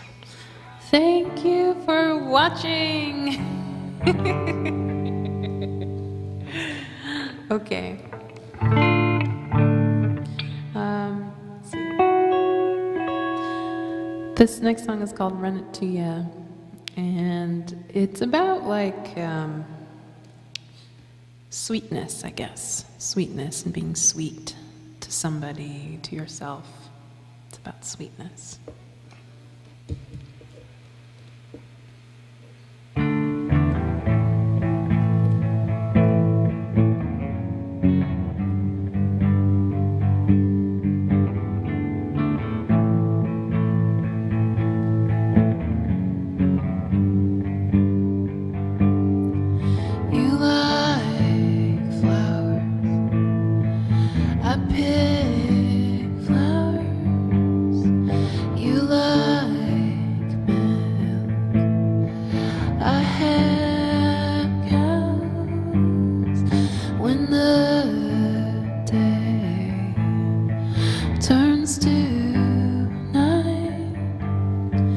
Oh, that time sure is nice. Run into you, run into you, run into you, run into you.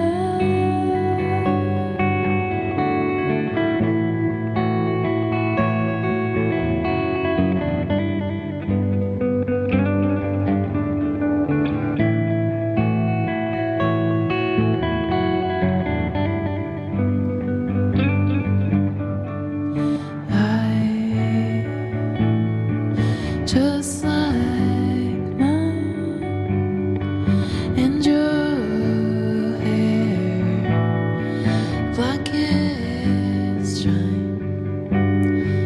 When I see you, and I notice what a girl is in this moment, in this moment, in this moment, in this moment, in this moment, run into you, run into you, run into you, run into you, run into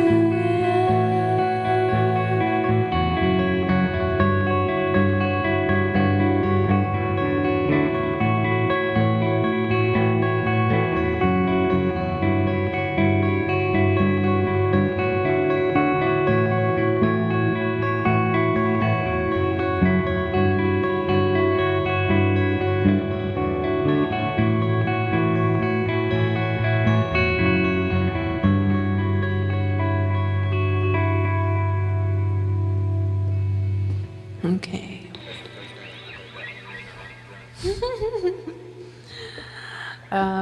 Okay. Let's see. Oh, you're gonna switch back to playing the drums again. We're just gonna switch. We're switching a lot in this set. So, I'm gonna turn the volume down too. All right. So.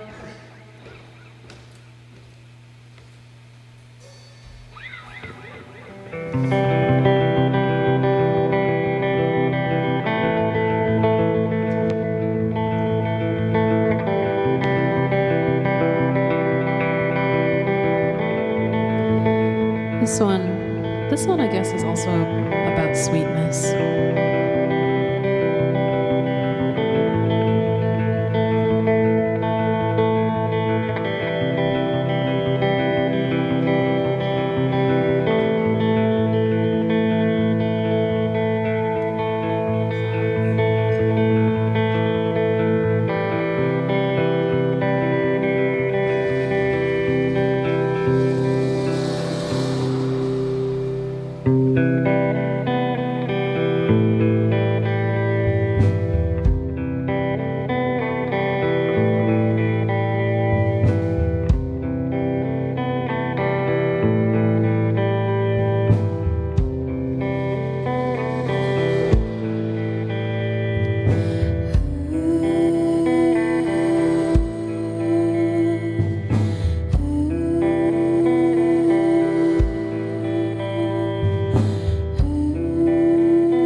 we just have a couple more.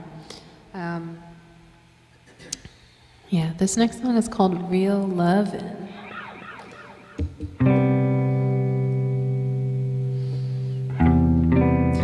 I appreciate being asked to be a part of the Lincoln Calling virtual festival. I remember when I was in this other band called Genders, and we played Lincoln Calling Festival a really long time ago. And there was these really cool T-shirts that had like a heart, like an actual like organ, a heart organ on it. And I wore that shirt for a really long time, and then I grew out of it. But it was my favorite shirt for a long time.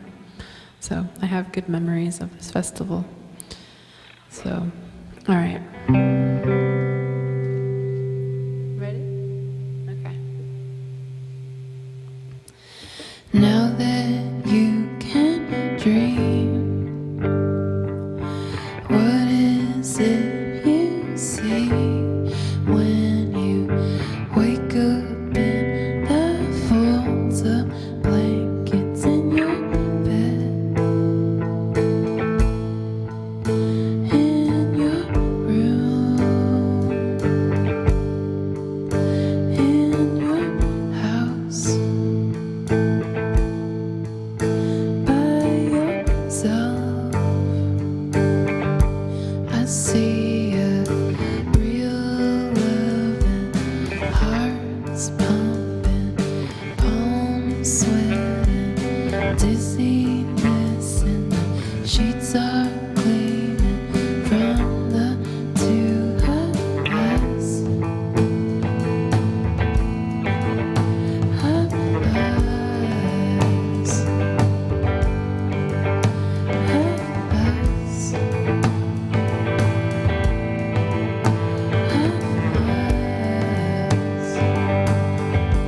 Well, you're dreaming, 'cause that's not real.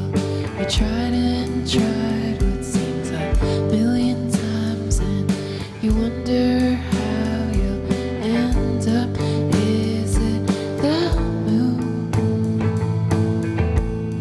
Is it the stars? Do they rule you in your heart?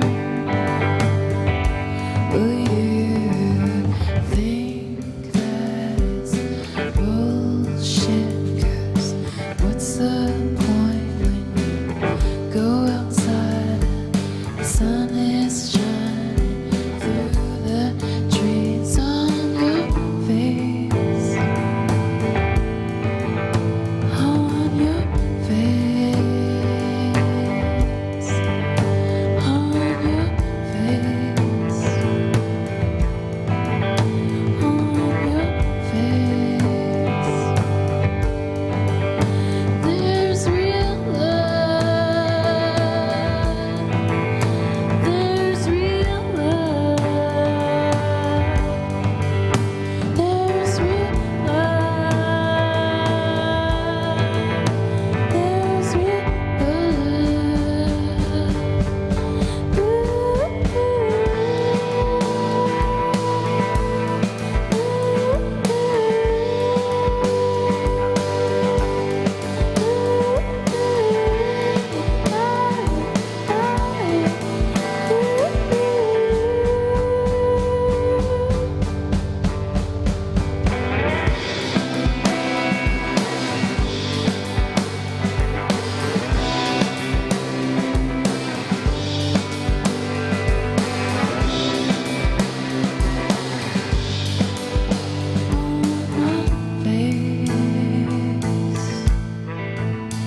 on my face,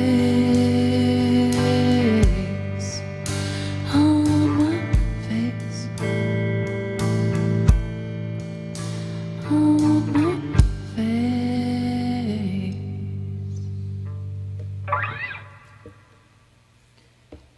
All right.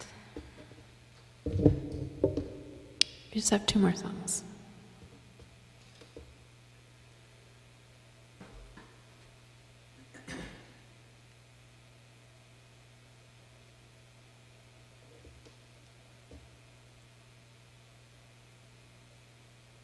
Usually at a normal show, when I have to tune my guitar, I ask the audience if there's any questions. And because this is going to be online and perhaps there's a chat, I can't really see the questions. So I feel like I just want to make up a question. Some people like to ask, how are you? Doing good. Maybe a question on people's minds, or like, how are you in quarantine? That's a question that comes up, I think, a lot. And it's interesting because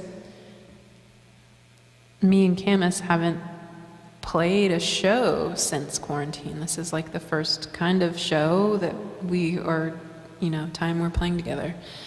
And the last time we played together was in this area, actually. We were on tour in this Pacific Northwest area at the end of February. And that was the last time we played together. We did play together as a duo, so that was good. All right.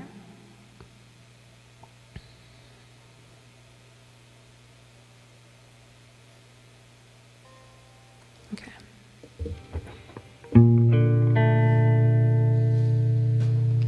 I like to dedicate this song to my family and to my parents and to my grandparents and to all of the ancestors in this area since time immemorial. This song is called Indians Never Die.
We're just going to play one more song.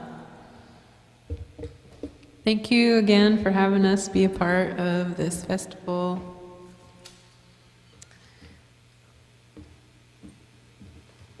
I hope to play the festival in physical form again one day.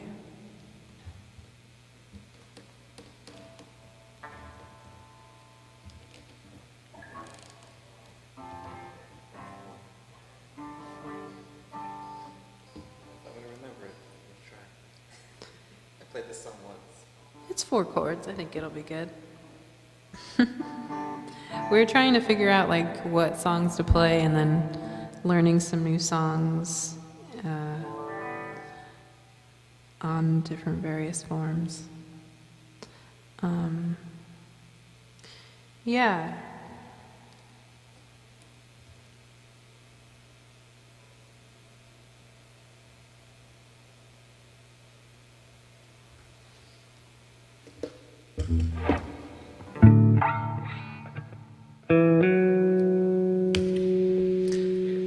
Huh? All right. So, thank you for tuning in to see us play as a duo. First time since February playing like this. We should do this again. Okay. Huh? Well, yeah. No, I like it. I like to dedicate this song as well. I like to dedicate songs, mainly just Indians Never Die in this song I like to dedicate. So I like to dedicate this song because this song is about queer heartbreak and desire and love. And I wrote it from, my perspective of being like an Indigenous queer woman. So I'd like to dedicate it to our relatives. I like to dedicate it to Indigenous queer people, to Indigenous trans and non-binary people, to our Two-Spirit relatives. I like to include this invitation of wanting to play this song for you. So this is for you. And also, for the Indigenous people in the homelands where Lincoln Calling is, I remember, I have close ties to Omaha, so the Omaha people, but also, all of Turtle Island as well. All right, the song's called Softstead. Ready?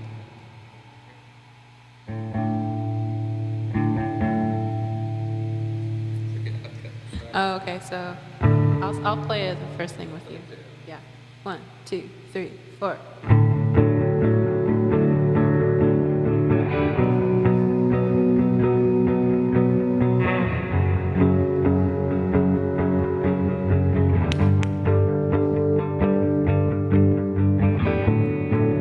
Surprises in the night. Won't you have your way?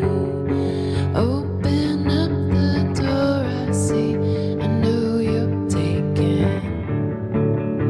What is it to you? Habits just don't fade. Open overcrowded love. I know you're taken. I know you're taken. I know you're taken. I know you're taken. Need you, want you. Need you, want you.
Osiam, Kuyana, Lemlem Kulinchun. Thank you so much. Thanks for having us be a part of the festival. And yeah, hopefully we'll see you again.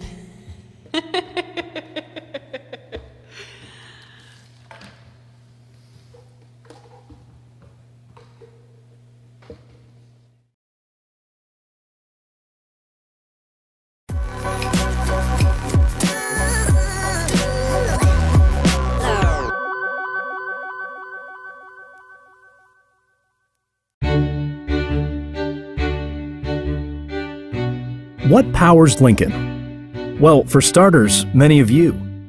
LES is a not-for-profit, customer-owned electric utility, a public power company proudly employing more than 500 community members.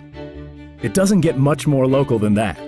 But how do our family members, friends, and neighbors deliver that highly reliable, entirely public power to our homes and businesses? It starts with generation, by way of coal-fired power plants, natural gas turbines, and innovative renewable energy sources like methane, water, wind, and even solar power.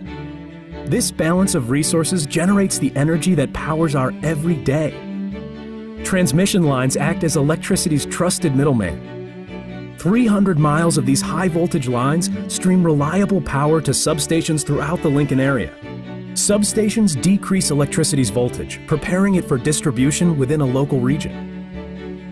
Before delivery, voltage is decreased once more for safe usage in our homes and businesses. Our modern-day electrical grid allows LES to more accurately monitor demand, increase reliability, and keep costs low for the communities we serve. And now, the next time you plug in, tune in and charge up. Your connection will have a stronger tie to local communities that power one another. Stay current with all things LES, online and on social.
My name is Adria Renee. I'm a first-year grad student in material culture and textile at UNL.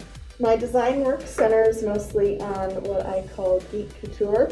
I take geeky-inspired properties and mix them into traditional fashion design. My design goals center mostly on just my own artist practice, working on kind of one-off couture pieces as projects come up. My longer-term goals within fashion are centered more on education. I'd really like to teach in addition to having my own artist practice. Education's always been an area that I've been really interested in, so I do see myself kind of going that way while still creating for myself. So this garment was completed for Apparel Design for Industry, and this was a Star Trek inspired piece, kind of the prime example of the geek couture that I tend to create. So taking imagery and references to my favorite geeky properties, in this case Star Trek, and kind of elevating it in a way that speaks to the property but also is like very chic. I did a simple sheath dress, and it has a kind of space embroidered elements with a USS Enterprise and a kind of warp speed detail, which are pulled from the colors of the Star Trek command colors. And yeah, it's got an open back, kind of, again, elevating the look. It's very chic, but also very geeky.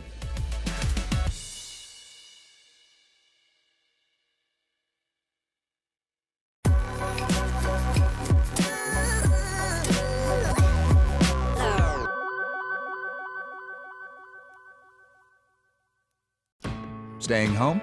There's never been a better time to stock up on Omaha Steaks. Announcing the Omaha Steaks Stock-Up Sale. For a limited time, get naturally aged, hand-cut, grain-fed Omaha steaks shipped free right to your doorstep. Plus all your favorites, from burgers, chicken, and pork to sides and desserts. In stock and ready to ship. All 100% money-back guaranteed. All without leaving home. The Stock-Up Sale. Plus, get free burgers when you shop omahasteaks.com/TV. Hi, I'm Mattel Rocky, and I own Suru in downtown Lincoln, and we are a women's clothing store, boutique. We also have a lot of locally produced items, jewelry and things like that. We love supporting everything local.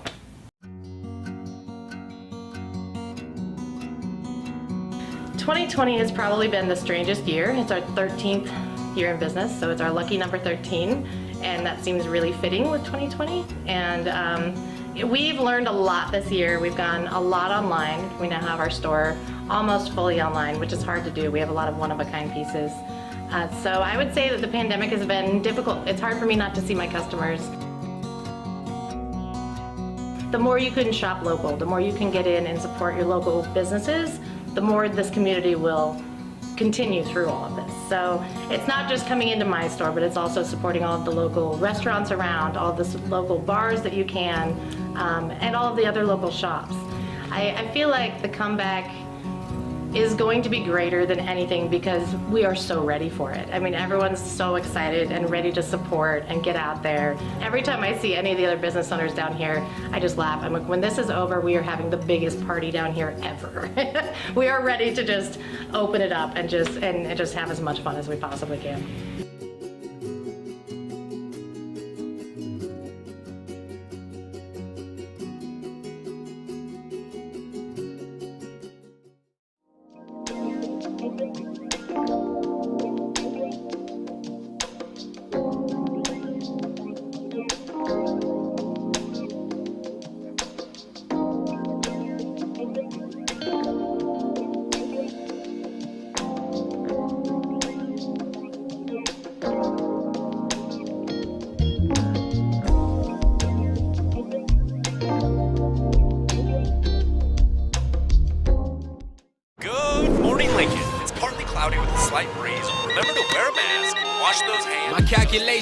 We'll get my people up and out the matrix, convert a hatred.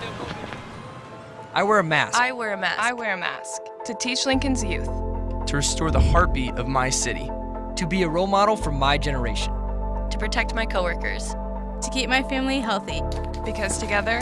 Because together, Lincoln is greater than COVID.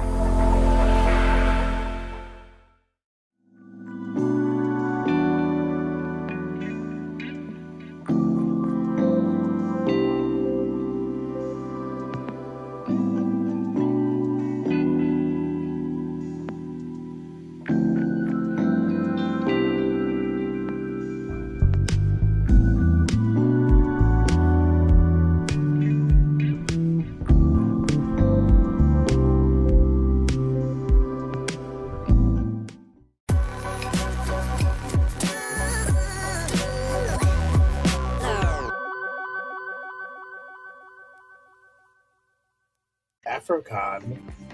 Tell us about AfroCon. Jade, what is AfroCon? So AfroCon is a one-day festival of curated conversations, vendors, workshops, and panels, all talking about things that are pertinent to Black and brown nerds. So everything from representation to Afrofuturism, workshops on board game design, workshops on comic creation and character creation and world building and story and writing and the artistic side of it. And we love comics. And where do we in Omaha, Nebraska find space to talk about Black comics? It's a space to just be and talk about all of these things that we like and love.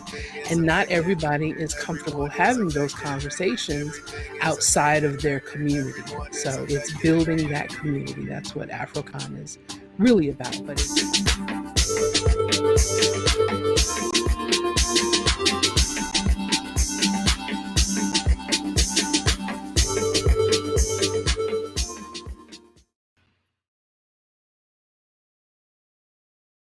Connectivity is important. Connectivity allows us to stay productive, but that's only one kind of connectivity. There are others, more important ways to stay connected. Connected to the simple things. The ability to spend that most precious of resources, time, with the people who are most important. Take the time. Take the time for dreams. Take the time to care. Take care of the important connections. We'll take care of the connectivity. The only thing that's like solid is the ground that you walk on. And you know, you can even have earthquakes from time to time. So don't ever get comfortable.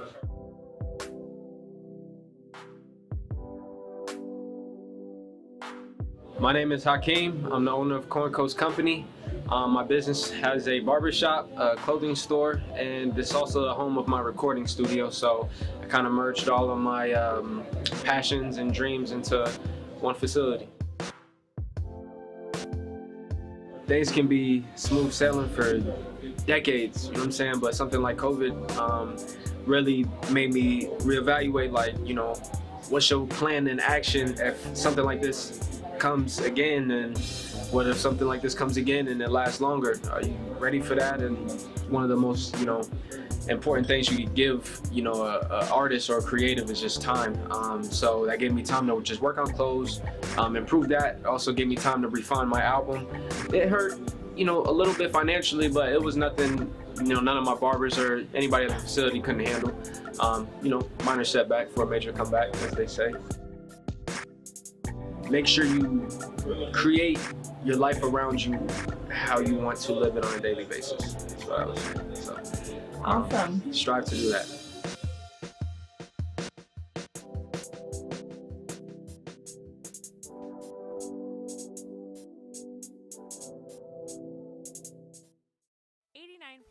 FM.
Up as a man, the light she fell to unveil. My pride won't let me be, so here I am, strong like when I in the pain. Well, if it's what you saw, all that you are.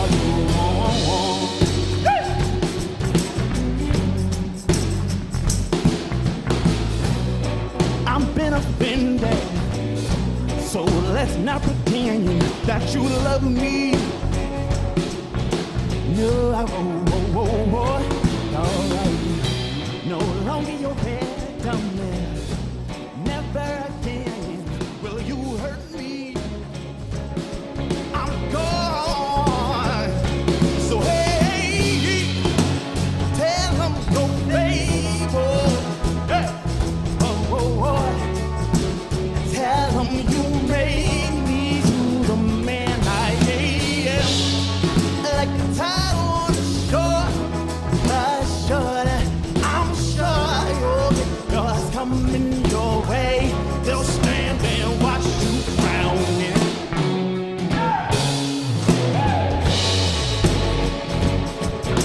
Oh, yeah. Hey, hey. One more time. Well, if it's all you saw, all that you ought to want, yeah.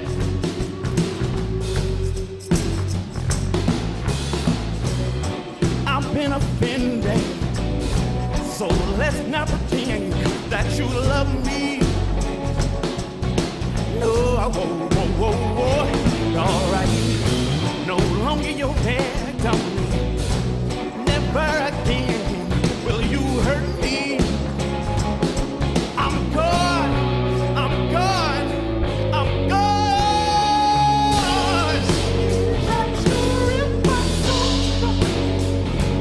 But beware of karma's greed. Oh, but beware of karma's greed. Hey, yeah.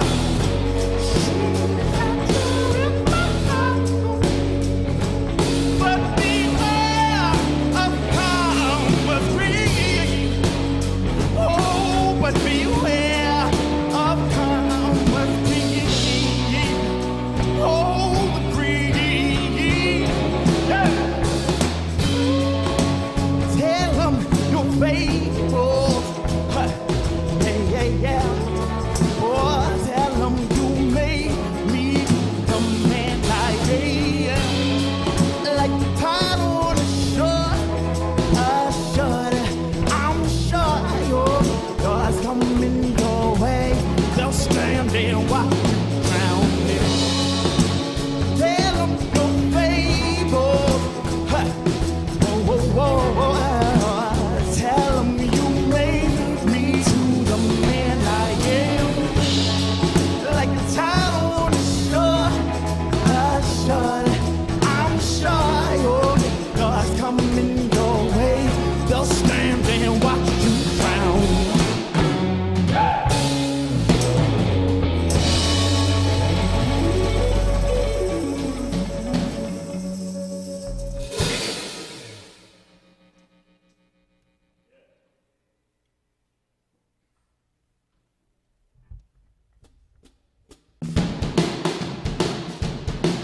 Thank you guys so much. If you're watching at home, thank you, Lincoln Calling, for having us. This is amazing. We are the Faith.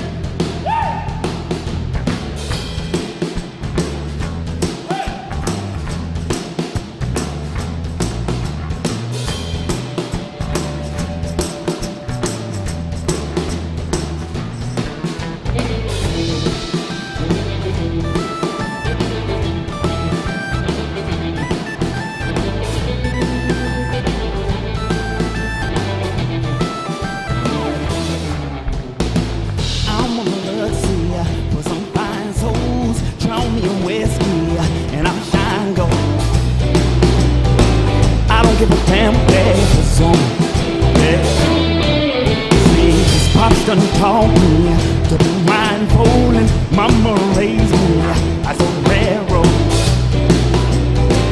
I gotta stand on my own. Yeah. Here we go. 'Cause if you can't be good, be careful. You think you should be rebel. Care what they say.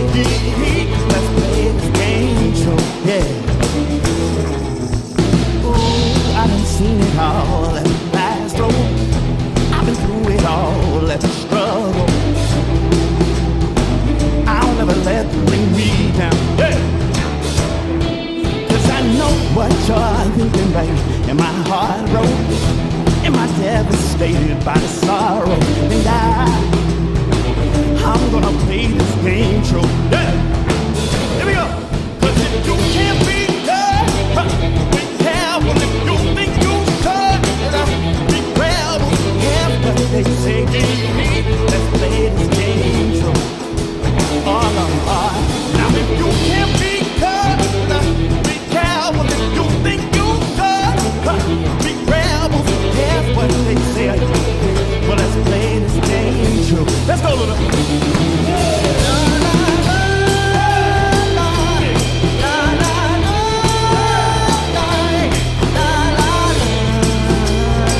Now let's play this game true. Oh, Lord.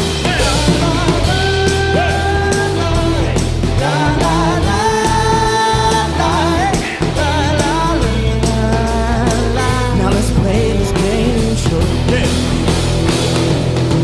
Tonight we're dancing at the funerals, where suits and squares put labels on. Now they'll never take control of us. Oh, so baby, on the way we go.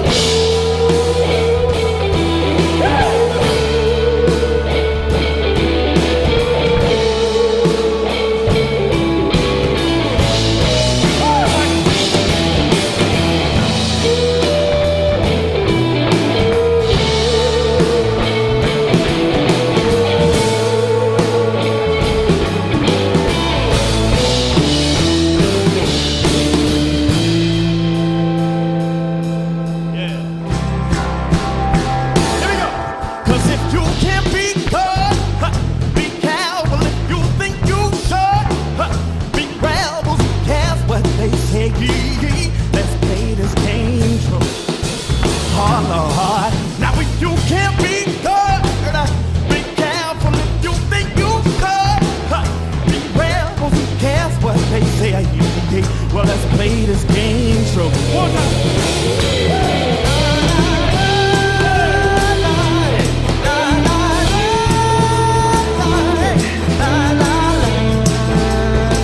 Now let's play this game true.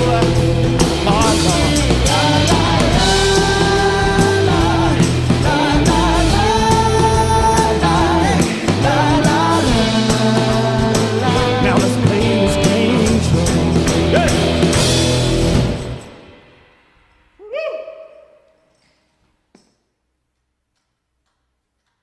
Thank you guys again. We hope you're having a good time. We want to welcome Jasmine and Anna on the stage for this one. This is our new song, Paired Off, from our new album. Thank you guys again.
I'm known to tear the roof off,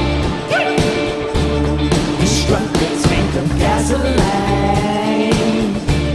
From Cali on the Studio, I'm the true boss, no question, baby, I'm the man. I'm known to tear the roof off, strut the tank of gasoline. From Cali on the Studio, I'm the true boss.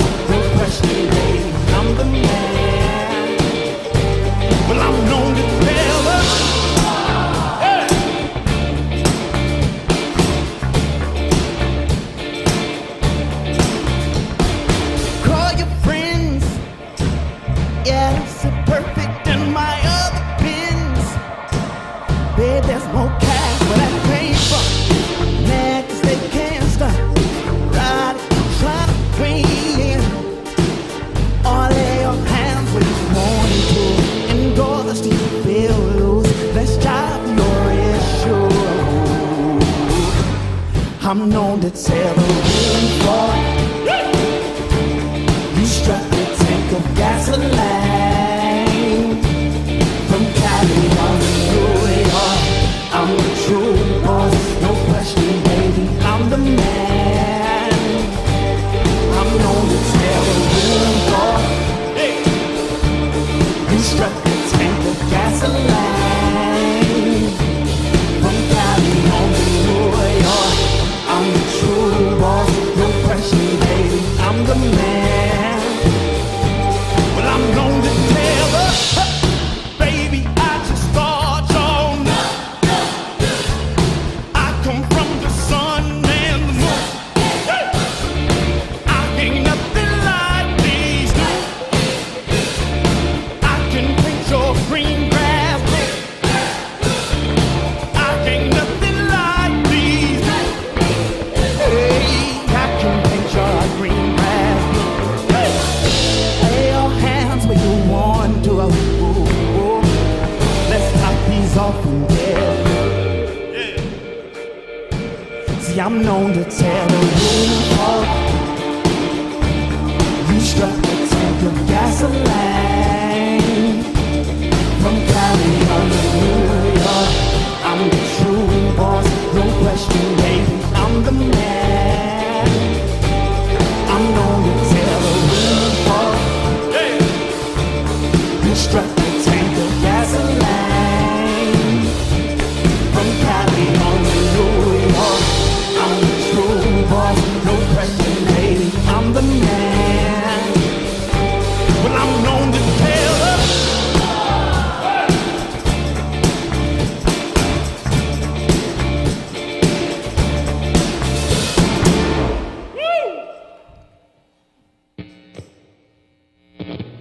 Thank you so much, Jasmine. Thank you so much, Anna. We got a couple more good ones. Couple more good ones, man. I just want to say thank you to Lincoln Calling for sure.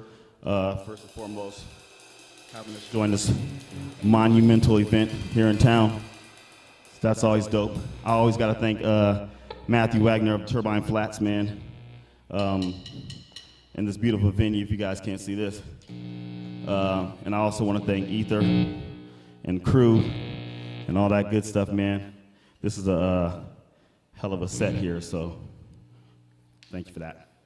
Let's get moving.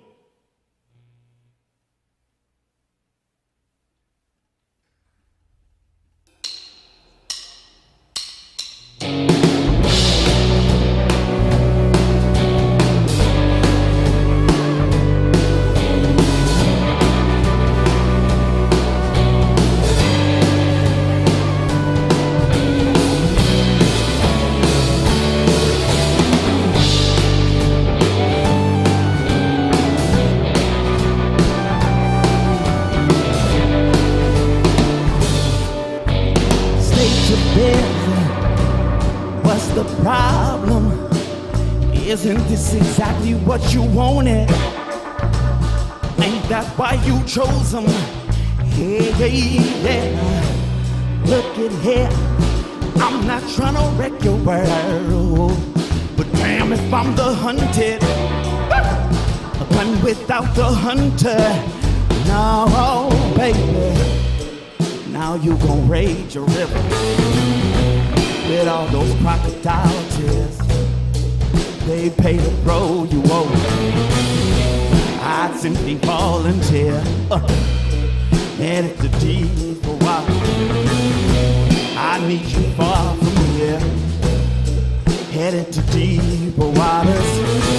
Swim fair, 'cause it ain't easy. It ain't easy swimming from what ain't breathing. What ain't breathing, yeah. But it ain't easy. It ain't easy swimming from what ain't breathing. Without one tear, not one tear, not one tear. Yeah.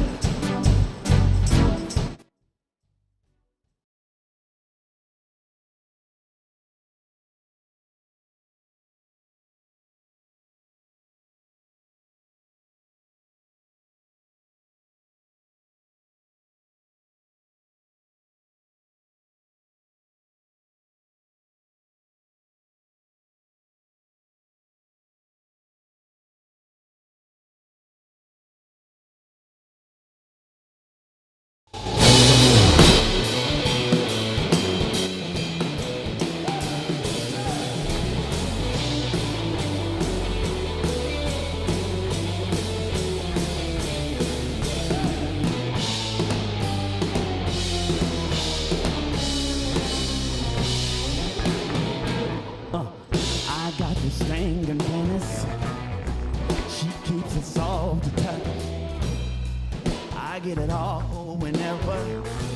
No, you don't know the half when it comes to love. Yeah, I know it's been about a minute, but I don't know where you've been. Here we go. 'Cause it ain't easy. It ain't easy swimming from what ain't breathing. What ain't breathing, yeah. But it ain't easy, yeah. It ain't easy swimming from what ain't breathing. What ain't breathing, yeah. But it ain't easy, yeah. It ain't easy swimming from what ain't breathing. What ain't breathing, yeah. But it ain't easy, yeah. It ain't easy swimming from what ain't breathing. What ain't breathing. One more time, Mike.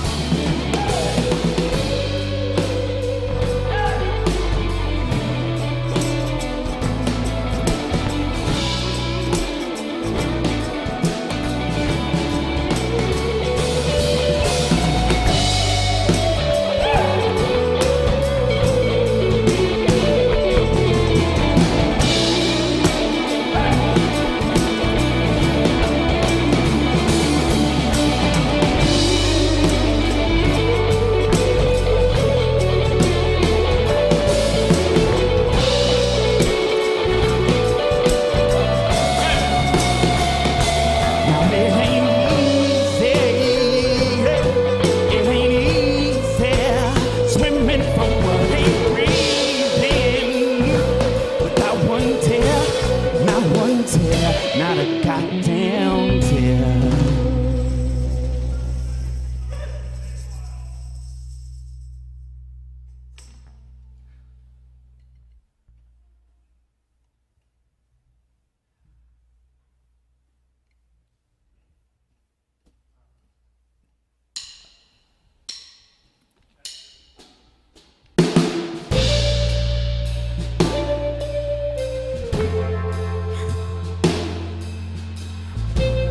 They caught me so off guard.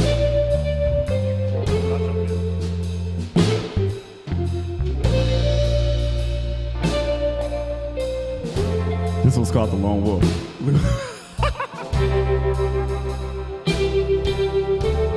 Yeah. I hunt alone. You're covering my head. I'm hunting the flowers with your magic. Oh, now my head is tired from climbing all these hills. So give me the power of mountain. of mountains. Oh, and I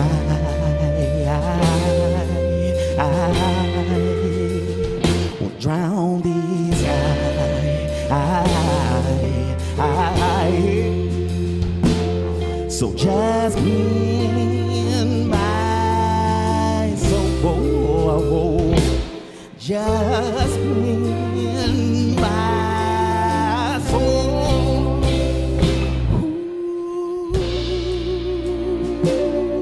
Ooh,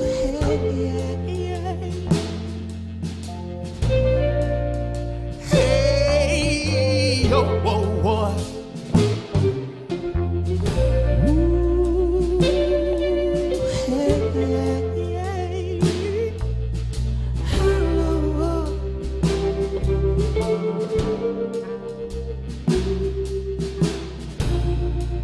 I've been traveling for some time now,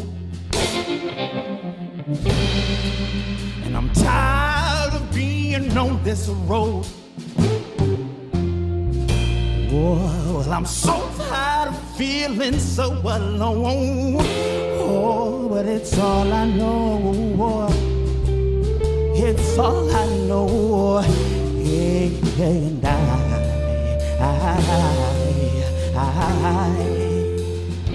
drown these eyes.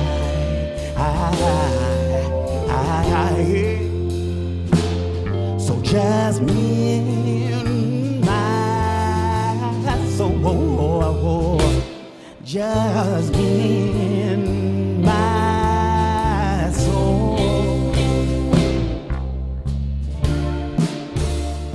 Something's gotta give. How could I let you down once again? Whoa, am I just a man who won in the fight with his own flag?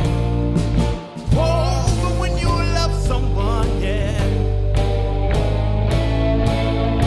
you'll jump off the edge.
One more for you.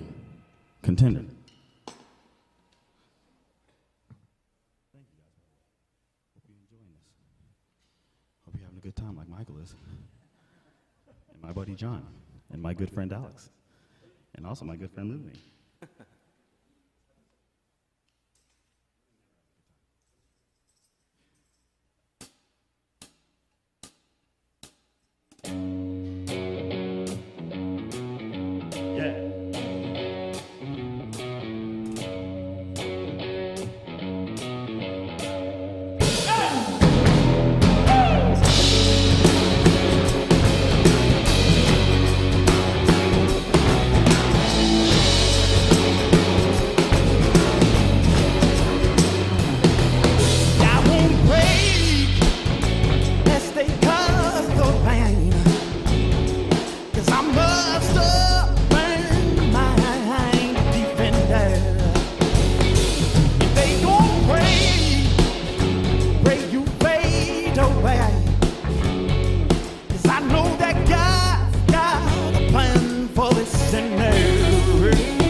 Trying to bring my soul back home, 'cause these cowboys' burdens only tend to dull my crown.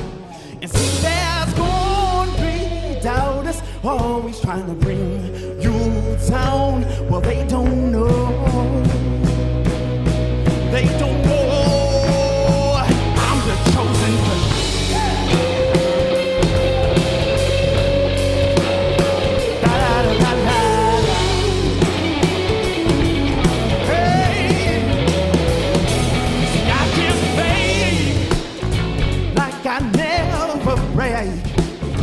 Oh, I'm speeding down these race without no brakes.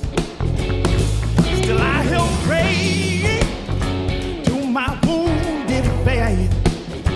Oh, 'cause I know the Lord will the way to hold my faith. All right, don't give them anything, don't never give them anything, baby. I'm the chosen contender.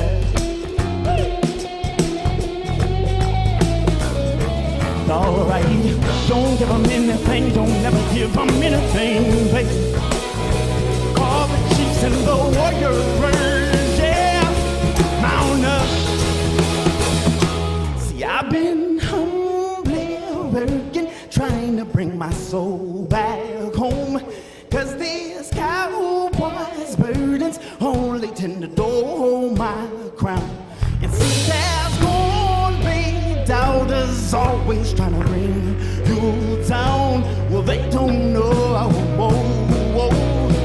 They don't know I'm the chosen contender. La la la la la.